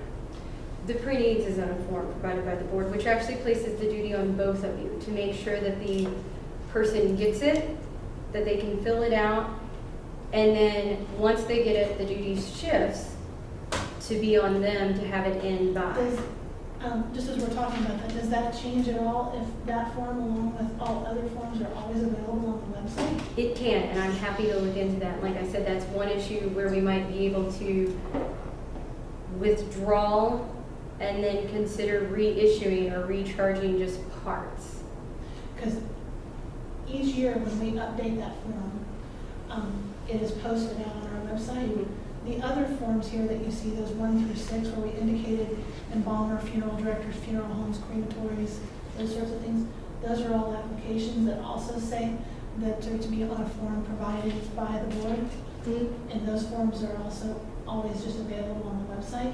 So I think, my concern is just the implementation, I can't say, implementation of if it becomes the opinion that it is the board's duty to to first always provide a form and to show that they provided a form, that changes very differently every licensing piece because it appears in there as well. Which is something that we can look at. I can't give you that in-depth of an answer on the spot, clearly, sorry. I have to research more, love research. But the issues with this particular case, there is a lot of issues. You're back to coin now, or you back? I'm back to a random case that we Okay. don't know about. Okay. There are lots of issues. I mean, what do we have? Almost 4 pages. So that may be something that we want to withdraw and just, we're not going to move forward with that and discuss reissuing with other charges. Can we reissue? Have we lost jurisdiction over them? There is a lot with this case that we would have to look at before we can move forward. So I cannot guarantee that if we withdraw and reissue, that our office could take it then, because things could have lapsed and happen. But as it stands, in this case, we cannot move forward for it. We will not. Okay, I think I understand. But I'm really concerned about because pre-need is a big issue. Yes. I mean, even Mr. Tam, being a public member, understands how big pre-need is. Yes. So when we talk about pre-need reports, that's important, because there's a lot of information that's obtained and a lot of evidence that's used otherwise, Yes. or down the road. So, I guess I need to understand a little bit more. That do you feel that our process is failing? No. For Okay. most of your cases, I'm going to say no. Okay, This case in particular is a weird, tricky case that had a whole lot of things wrapped up in a couple Yeah. charges. No, I'm off. Okay, I'm we're that. off this guy? Yeah, Then no. okay, With everything available online, as long as it is easy to find, easy to understand, we're sending out notices as a courtesy. We say this is just a courtesy. We've got copies of envelopes that we send it as a courtesy. We've got copies of the form. Everybody knows, then no. With certain cases, there's special cases with a lot of issues wrapped up in them. so the issues we're going to address tomorrow should not be an issue. No. No, I can't say for sure no, but No, no no. off the top of my head without looking at anything. Which is another thing, I'm happy to look at cases before they come here if they're tricky or you need a little help, or if the board feels that they need extra advice with them. And that way I can be a little bit more prepared. Some things I don't see So, until you Okay. guys get it and I get it. so next month, after you guys get together and respond to the memo, Mhm. how are we gonna, what would be the forum that we can talk about this in? What would be the round table discussion that we can talk about? Well, you Instead of can, these emails and this, I mean, so we can debate these issues. the best way to do things like that is the emails, because they stay private, and that is basically not We're round not- robin. Those are just us telling you, and then if the director has more information, she sends it to us. We'll then go back and. That's emails between you and Mr. Wasco? Yes, Yes. well, I am allowed to send out an email to the board giving them advice. We cannot have discussions, we cannot go back and Right. forth. However, if Mr. Wasco personally has a question, he can email me a question. Not to the whole board. Yes, Right, not to the right, whole right, right. board, just to me, and I will not answer to the whole board. I would answer to just Mr. Wasco. Then Mr. Wasco cannot go to Mr. Fleming and say, hey, because then we're getting into round robin. So we have to make sure we don't do that.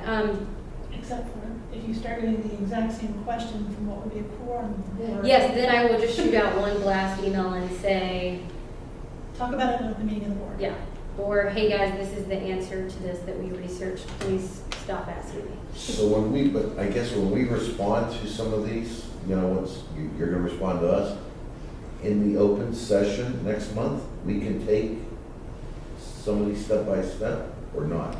that is up to you guys. I can't tell you what you can and can't do. You're always going to run into the problem of, can the other side use it? Because there's no privilege for administrative hearings at this time in an open meeting. Only quasi-judicial and litigation. And I can't change that, sorry. Okay, so I'm gonna, so if there's a certain case here that we decide to say, okay, you're not representing us, but yet we feel that there is still some things here that need to be addressed, that's something you'll do with the executive director. If we gave the executive director the directive to work with the AG's office on it. In an open meeting, or are you giving her, you have a question? If you have a question, you can email me. I represent the board. No, I know that, but I'm saying if we directed, say, you know, we need you to look at, if we directed, we need to look at the case and, you know, and maybe we need to take a different look at, a different approach. So the best way around that is for her to work with you and your office to find a way. Yes. And you can tell the executive director, hey, we would like you to look at this or to deal with this.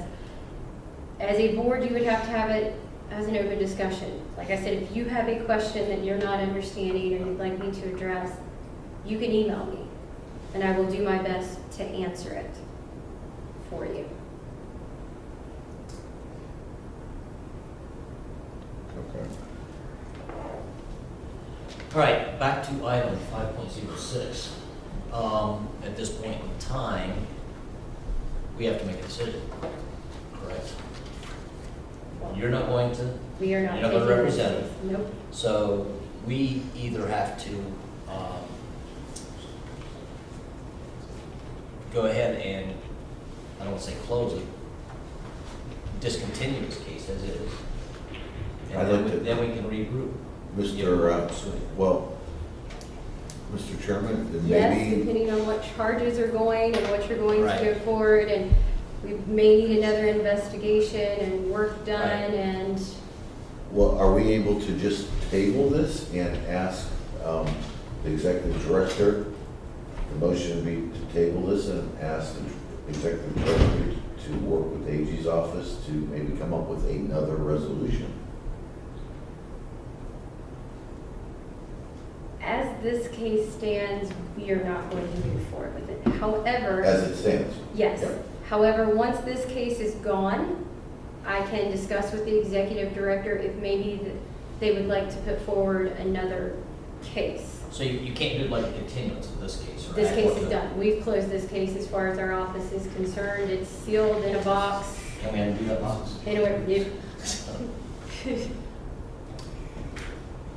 Sergeant Moses, so make sure that I understand this. So if the board today decides to close this case, nothing prevents this board from reopening a new case.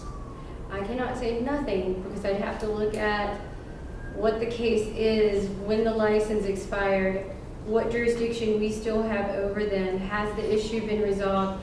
There's a lot of things that we would have to look at, so I cannot say But if, yes. okay, but if, let's say hypothetically speaking, you were to reevaluate a case and you find merit and substantial evidence to warrant a reopening of a hypothetical case, then it could be resurrected. We would, if you withdrew and you just closed this case and then, let's say the executive director and I work together and we find that some of the charges let's move forward with, she presents those charges to the board accepts, then yes, it would be a whole new case at that point. It wouldn't be this case is long gone. It would be all new. We would start with new service, we would issue new charges, and we would move forward that way. Because this is a civil process, not a criminal process. If it were a criminal process, there would be a double jeopardy issue. But because this is a civil process, there's no double jeopardy issue. Well, they haven't been charged, we haven't had a hearing. We are just withdrawing, this case is done. There's been no decision rendered, so Okay. Mr. President, I make a motion to withdraw case 1400089 and 00100615. Do we have a second? Second. Further discussion? I cannot vote for a case that closes, for this closing of the case that violates a annual pre-need report based on the problems that we are having with pre-need. This is just one of the steps that we go to try to prevent of licensees not properly funding. And I just in good conscience cannot vote to close this case.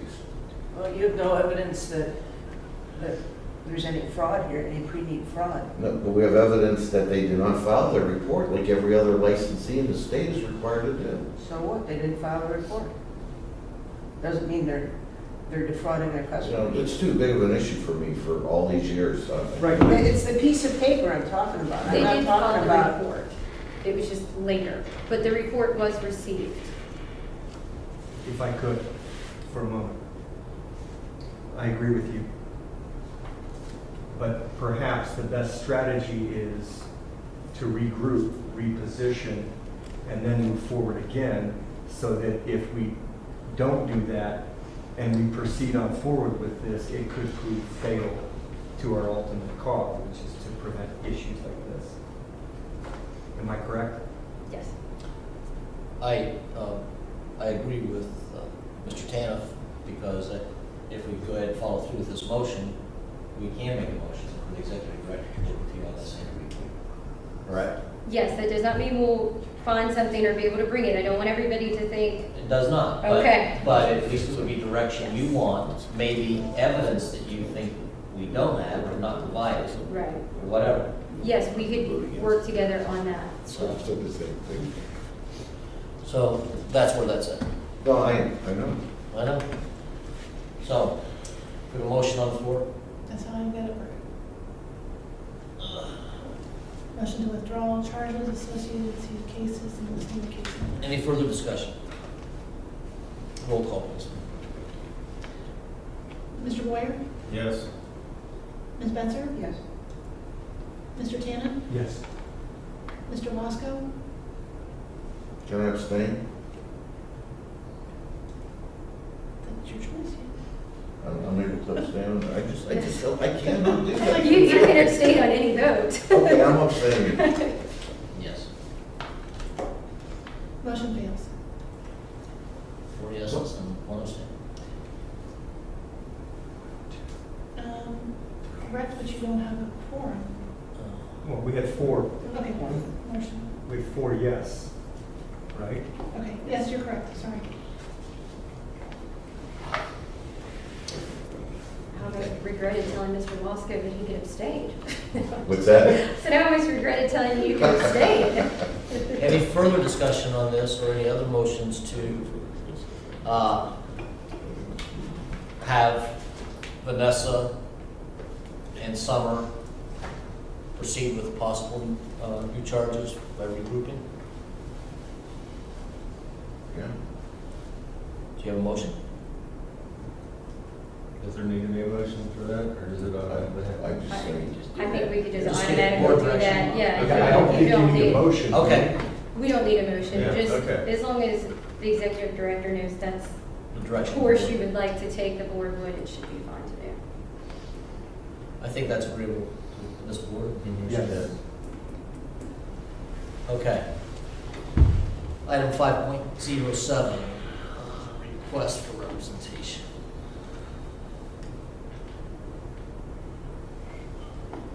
This is regarding the Timothy Warner case. There's just 3 cases that I've listed, an update that's also included in your email that you have, that were not broken out specifically in items 5.02 through 5.06. Then there is attached the monthly report that we received from the AAG's office and the monthly report that we provide as well.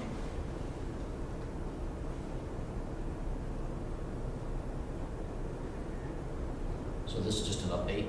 Mhm. Okay. Any questions on, This is an update from, Those 3 items that are spelled out specifically are included in the monthly report from the AAG, and what is listed in red is also included in this email that was sent. so these are things that they're going to address and respond back to us on, right? I believe the executive director actually sent the file to, or it was uploaded to board docs, I believe. I saw a notice for the file that the McClurkin. Was that updated on board docs? Mhm. Okay. I'm not really for sure any of these we can update. It just looks like it's comments.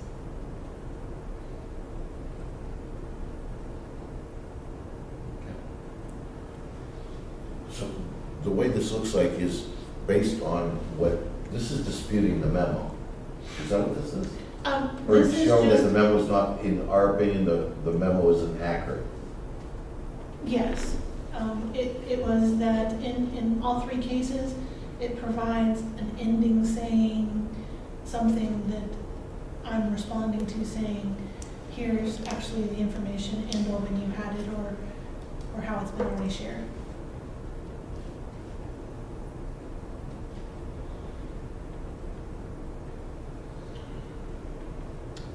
Okay, so But- the first one, okay, the Warner.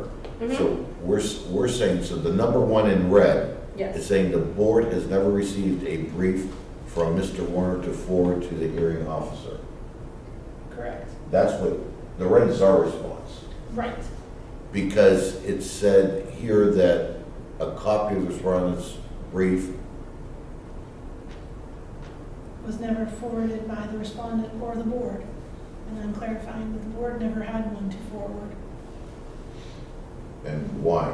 I mean, why? we can get one from Warner? That was a case that our prior AAG was handling and doing the hearing via written brief and orchestrated with the hearing officer the brief timeframes and when they were to submit their briefs. But we, the board, have never received a brief from Mr. Warner to forward on to the hearing officer. And the hearing officer is saying that is what apparently Nothing. this message is telling me that's what he's waiting on. Yes, and our Yeah. office had never received a brief. So basically all this is saying is nobody has a brief from the respondent to submit to the hearing officer. So how do we get it? The hearing officer typically would order that if he doesn't submit the brief by a particular date, he goes on with his case. Right. Okay. So that's kind of nothing either side can do. That's up So to is that the the state it's at right now? Yes. So it's in the hearing, your officer's court. Yes. So we can call the hearing officer and say, proceed? Well, he's probably got this date or Yeah. deadline he's waiting on right now. Gotcha. Okay. Because it looks like we filed ours on January 9th.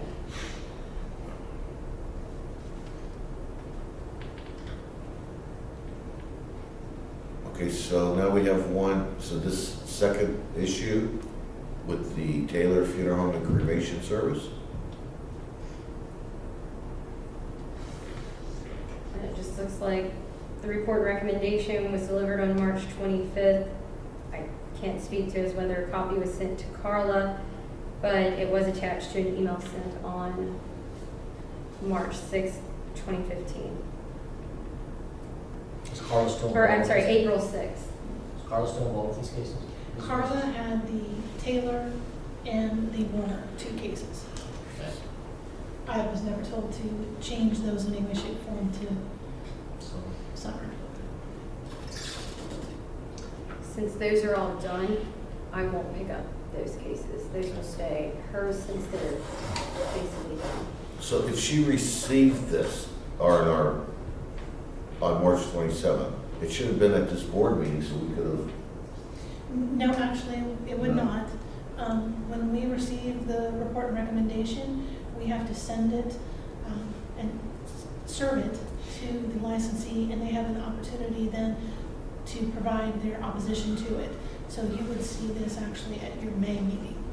So do we know if our former AAG received this and submitted this to, I did it, when we received the report and recommendation, I submit it to the licensee and make sure that they have the time period to start the clock. So I have that's where it's at right now. Mhm.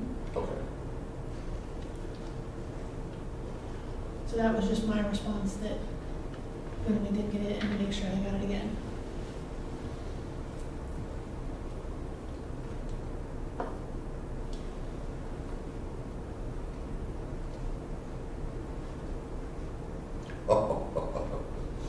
Number 3. That I That's like haven't- impossible. We've given so much information to the office on that. That I don't have a file as to whether it was given in the past. We don't have a record of it. I do believe I did see it in board docs now. If there's problems with it, I'm sure I can work with the executive I mean, director. she's actually to- attended hearings. I don't think we've had any hearings Yeah. with Clerkland. She was down in that, well, maybe I was wrong then, maybe that was another case. Yeah. Okay, that was That's another. McDermott. Yeah, I mean, names are close. yeah. Same area, same Dick. But I know that she's well aware of this case. This was a good case.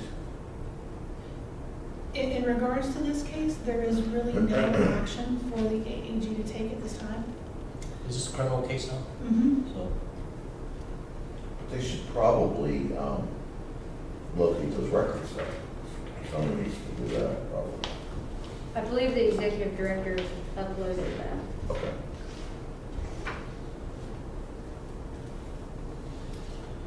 anything else on item 5.07? 5.08, recommendation to request injunction. In this case, when I originally started writing out all of the detail and trying to leave out the names of the individuals specifically, it was very confusing, and I think it's still somewhat confusing.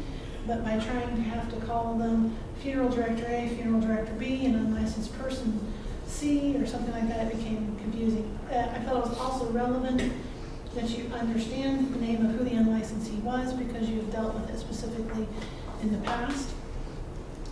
So to give you the details of this case, May of 2014, Shantae Harden submitted an application for a new funeral home license to be titled the Brady Funeral Home, which would then lease space from Donovan Bagnoli Funeral Home, located at 339 Southwest Avenue in Tallmadge. Roberta Brady was listed as the AIC on the application. Included in the application was a letter from Larry Bagnoli granting permission to lease the space to the Brady Funeral Home at their location. We now have written statements from Larry Bagnoli claiming that he did not write that letter nor sign the letter, and has provided several copies of his signature along with that notarized statement. The signature provided by Bagnoli does not match the handwriting on the letter. In May of 19th of 2015, the board actually denied that application for licensure and requested by the Brady Funeral Home on the basis that Start there. Mhm. That says May of 2015. 14. Yes, I will correct it to 14.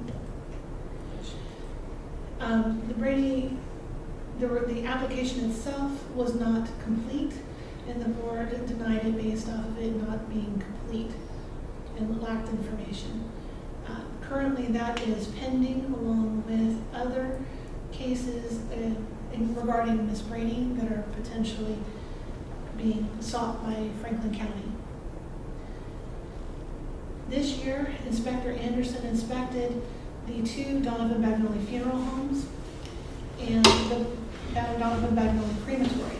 Upon entering the facility on Southwest Avenue in Tallmadge, our inspector witnessed Shantae Harden, unlicensed individual again, sitting behind a desk at the facility. Harden had the attached business cards available indicating he is the business manager Hardin Family Funeral Services and is serving Akron and Columbus and provides a starting price for cremation and for funeral services on the cards. A website for the Hardin Funeral Services can be viewed at, and I've listed the website there. You can click on it, it will take you to it. Images are also attached. We then, in investigating, came across 3 consumers. Consumer A provided notarized statements stating that her mother passed away in Akron. She first called another funeral home in the Cleveland area to handle the mother's funeral services, but after realizing the prices were too high for her, she decided to contact the Hardin Family Funeral Services. And a family friend recommended Shante Hardin to her.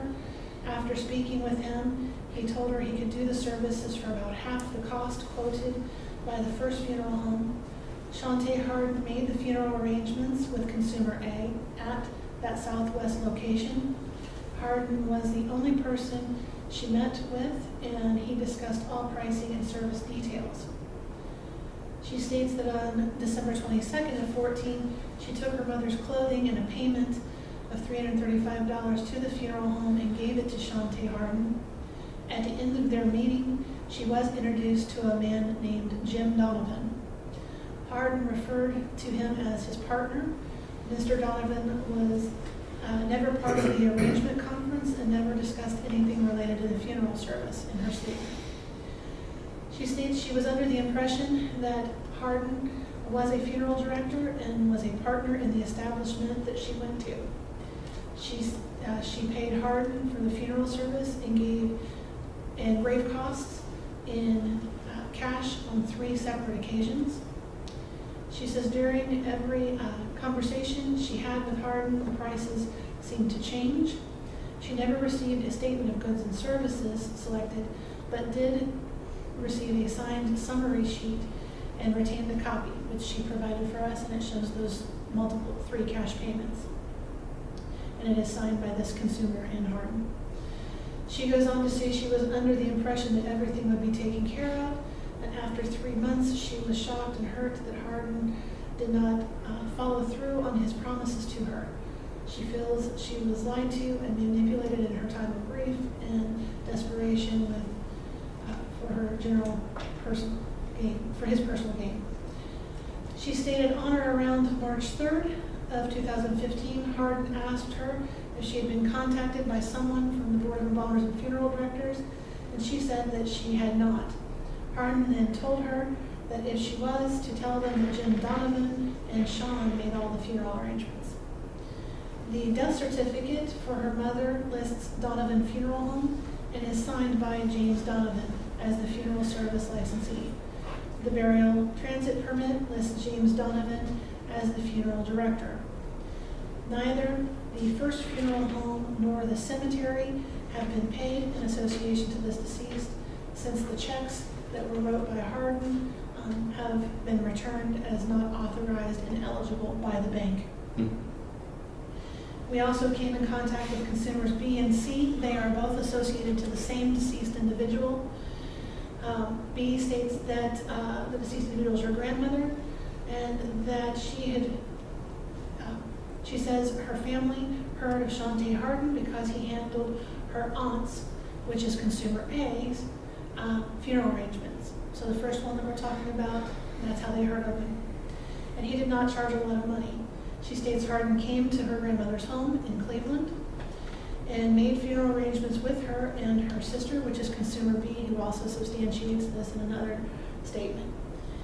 They met with Hardin again on the 31st of December at the Southwest Avenue and Talmadge location.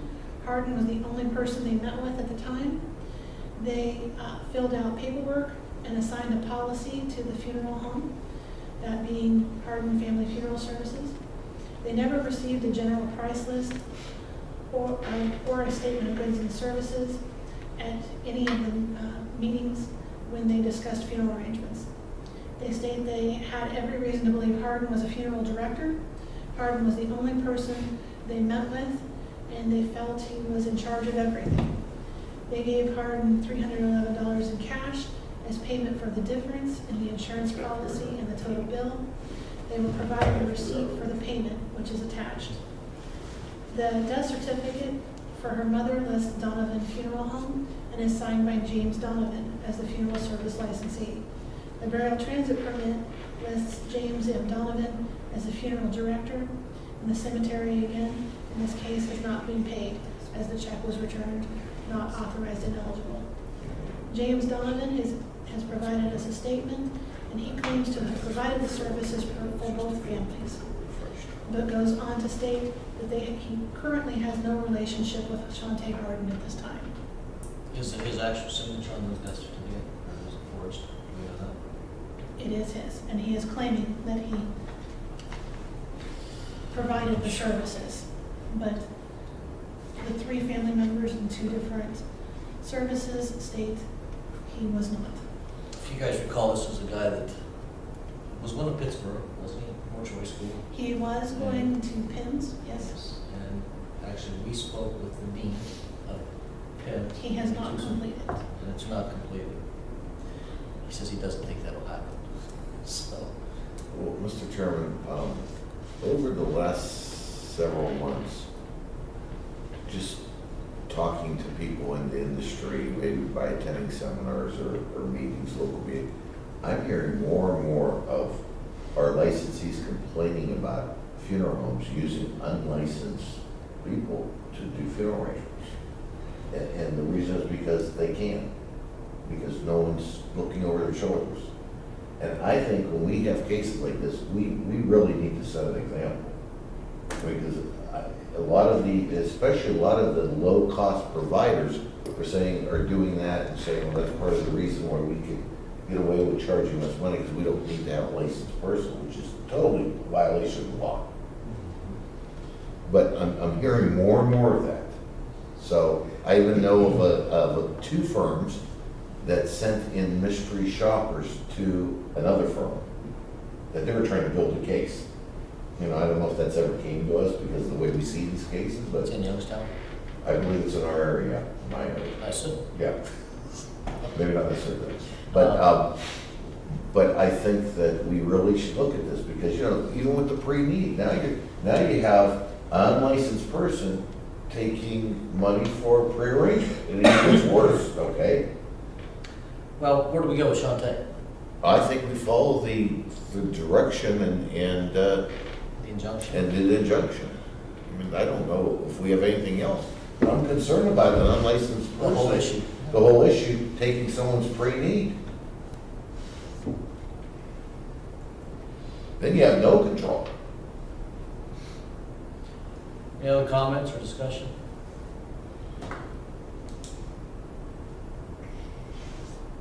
I guess we need a motion. Yeah, we want to put that in form of a motion. Yeah, motion to request the Attorney General to seek a court order injunction against Mr. Harden and the Harden Family Funeral Service for practicing funeral directing without a license. Second. Any discussion? It's quiet as the left side of the table has been. There you go. I'm taking it all in. All right, roll call vote, please.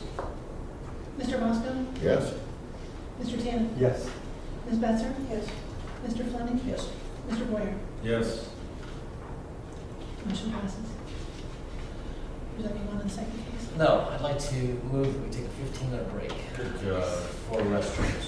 I was So, telling you that. let's be back in about 20 after. Do let's reconvene. Item 5.09 on our agenda, recommendation to charge. This case is the same case as the last one. It is just asking if there is action that you would like to take against James Donovan, the licensee.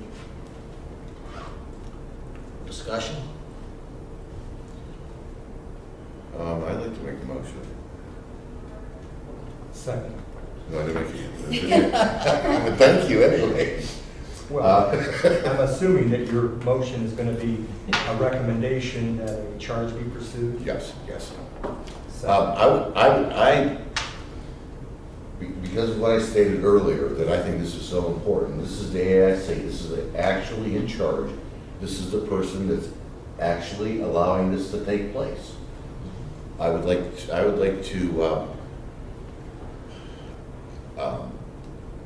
charge this person, and I suspend this person's license for 2 years.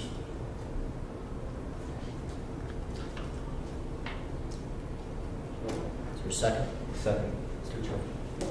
Discussion? You're talking about immediate suspension?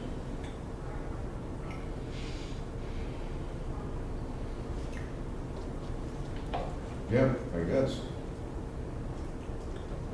This clearly states that this is just not the first time, that this is probably going on a day-to-day basis.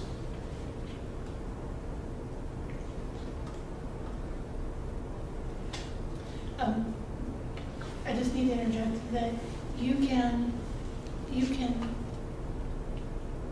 issue the violations and you can make an order for a 2-year suspension, but it does have to go through a 119 hearing before it can actually be implemented. Right, so this is not like a Not a summary a suspension. summary suspension, right?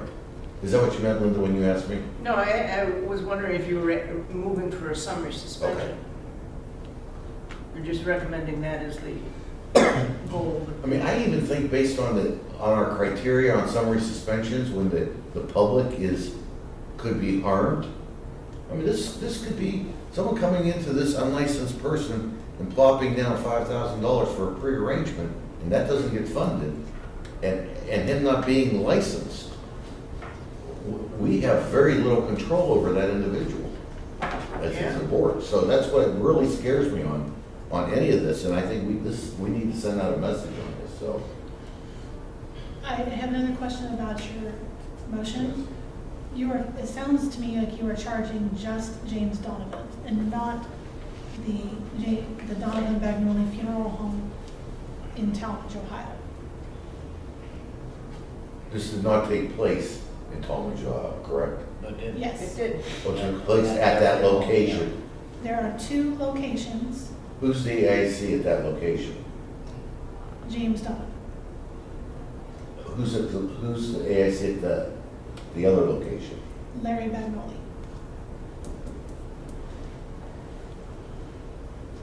So I just want to make sure, are you making a motion affecting the funeral home license as well? I'm sure that's what you want to do. Yeah. Can I ask, does this gentleman, does Mr. Hardin, does he have the ability to go to the other location? Or is this the location where I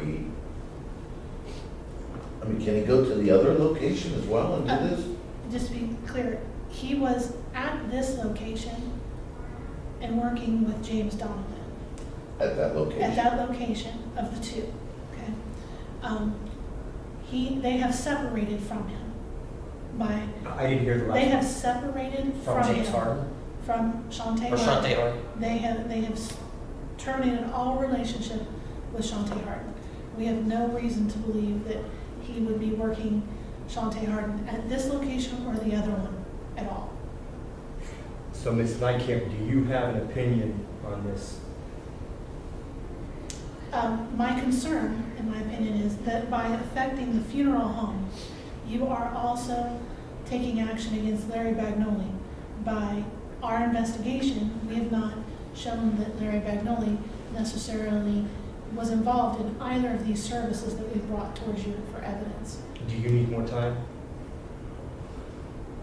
Not if the motion is about the license of James Donovan only. If you're talking about suspension. Before you do summary suspension, please keep in mind. I'm not doing some. Oh, okay, I'm We're sorry. not- I thought we were doing summary No. suspension, so I'm just saying, I think it could reach to that level, Okay. but I didn't. Okay, I'm sorry. I didn't mean to interrupt. I just No, wanted no to make problem. sure we were. Linda asked me that question, and I said yes, but it could have sounded like it. but- Yes, so I wanted to pull Yeah. it up so that we could go rule by rule what we Yeah. had to do. I mean, Linda, do you believe this falls to summary suspension? Okay, I just wanted to make sure you didn't. yeah, okay. Ms. Nykamp, do you have a recommendation? My recommendation would be to address the license of James Donovan only. Okay. I can understand that. The evidence that we have points to that James Donovan is the one who signed these documents, the burial transit permits, death certificates. So James Donovan had direct knowledge whether he met with those families or not. By taking action against the one location of the Donovan Bagnoli Funeral Home, you are also hurting Larry Bagnoli, who did not take those actions. I can go along with this with that. Can you- All right, so that's contrary to what you've actually written here. So to make sure that I understand this then, do you need a motion to charge James Donovan? Yes. Suspending his license for 2 years. No. Just to charge him with the violations here. Oh, charge him with the violations? And then if you want to tell the Assistant Attorney General that that is in plea bargaining and that that's what you would seek, Yeah. that that's what you should try to get him to agree to, that's something Right. totally different. Yes, she's correct. If you want to go, and right now you need a motion to charge and what to charge him with. If the board would like to offer that as a settlement term, we won't move forward for, let's say, revocation. If you'll agree to a 2-year suspension, I could call and offer him that once service notice, all that's done. I can reach out and do that if that's something the board would like. And then, Offer him that, a big fat fine, so you've got something. Yeah. a little Do more. you want me to rephrase the motion? Yeah. So, I'm gonna look until What? that motion is up there. So what I have, because I published it, and so now I'm going to have to, I've revised it, but I have to take it down and then bring it back. Let's see if I can bring it back to you. I can read it. Motion to charge James Donovan with 2 violations of ORC 4717-14A5.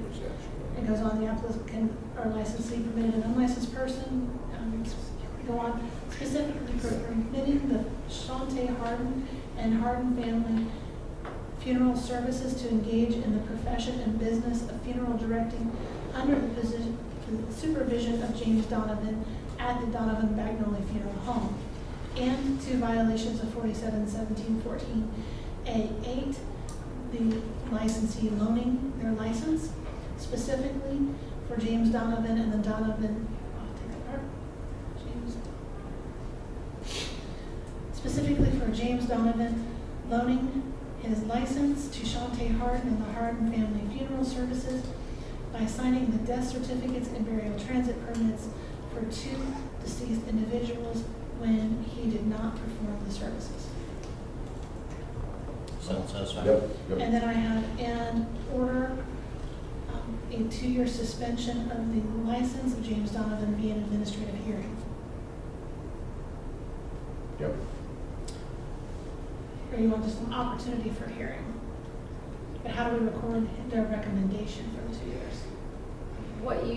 they don't need a motion to tell me to, unless there's a bunch of debate. If the board is just going to offer 2 years, we can do that. They can't decide a penalty until they get until they get the hearing officer's report and recommendation. At this point, I would just do a motion issuing the charges and set for a hearing, or send out notice of opportunity for a hearing, at which time the board can discuss penalties, what they like, and it probably would be cleaner, to do a motion on what the board would like to offer, some terms, 2 years, $5,000 fine or something, and I can go back and offer that to his attorney and say that we have the option to do revocation, because I'm sure the letter will go out and say suspension or revocation, and when we go to hearing, the hearing officer would let us know if he chooses not to take the 2 years or...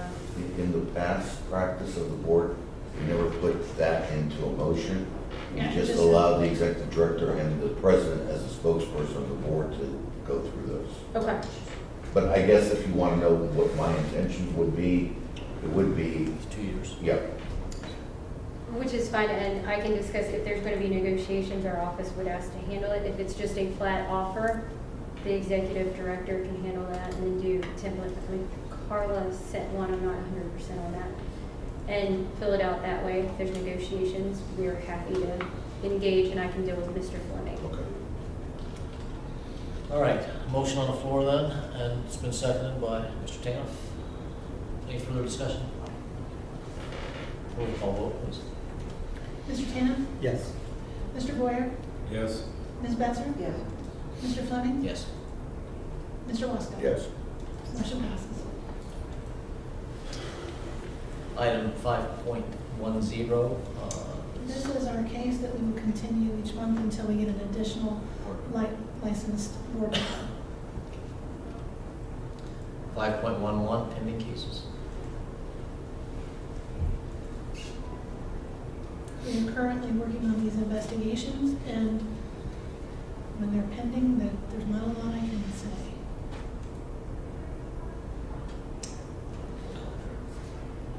Any question on any of those, any of the board members? Yeah, I mean, I'm just looking just at the top, it says, this case number 15-00039. Pre-need contract sold on October 6, 2014 by an individual whose funeral director's license expired on December 31st, 2006. That's exactly what I talked about in that last case that happened, and that's a problem.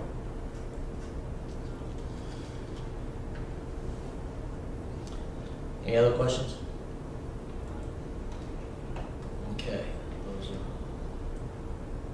cases with the executive director, 5.12.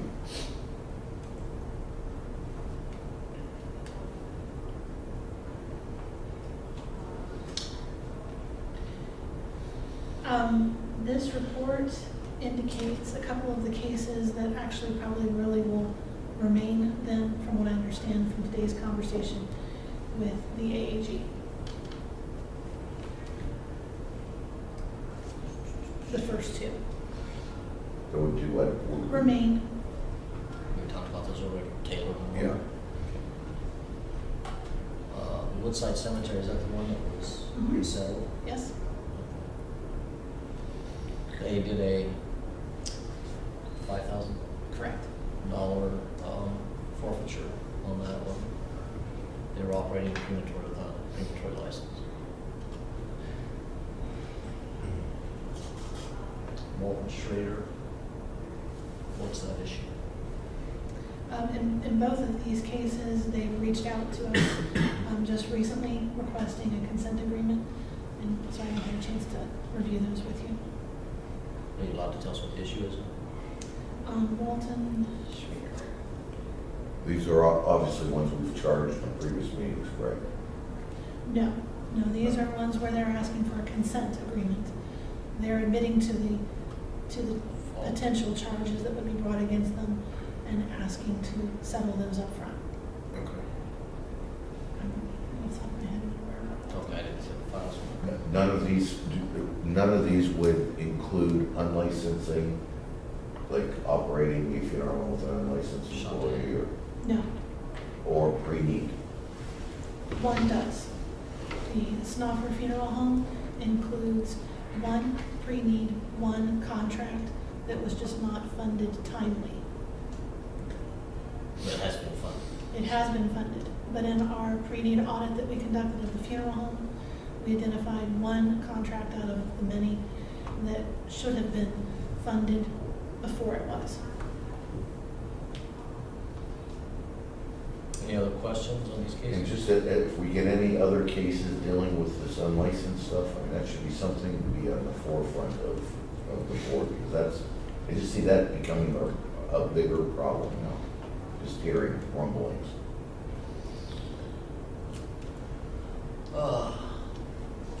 Item 6.01, the inspection overview, and 6.02, the monthly inspection detail. Does anybody have questions on the inspector's reports?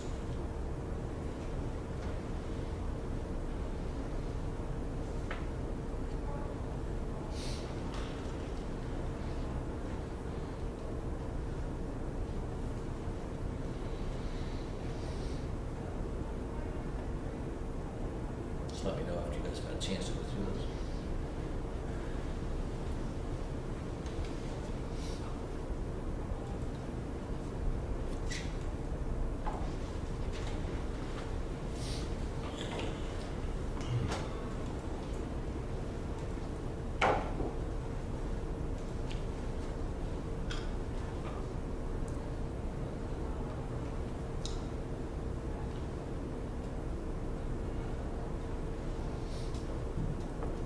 Seen anything?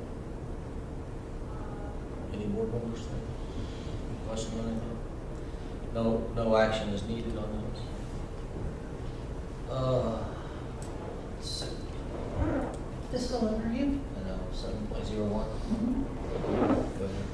Any questions on that, or do you have any explanation, anything there, Vanessa? No, unless there's any questions.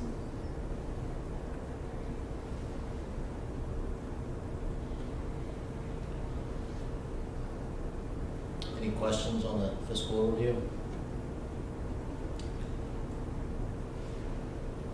Motion to adjourn? That's item 8.08, and I haven't called for that yet. Oh, I'm sorry. Mr. Ross is excited. Yeah, I was with you. Got a first to adjourn, second, all in favor? Aye. Reconvene tomorrow morning at 9 o'clock, correct? Yes.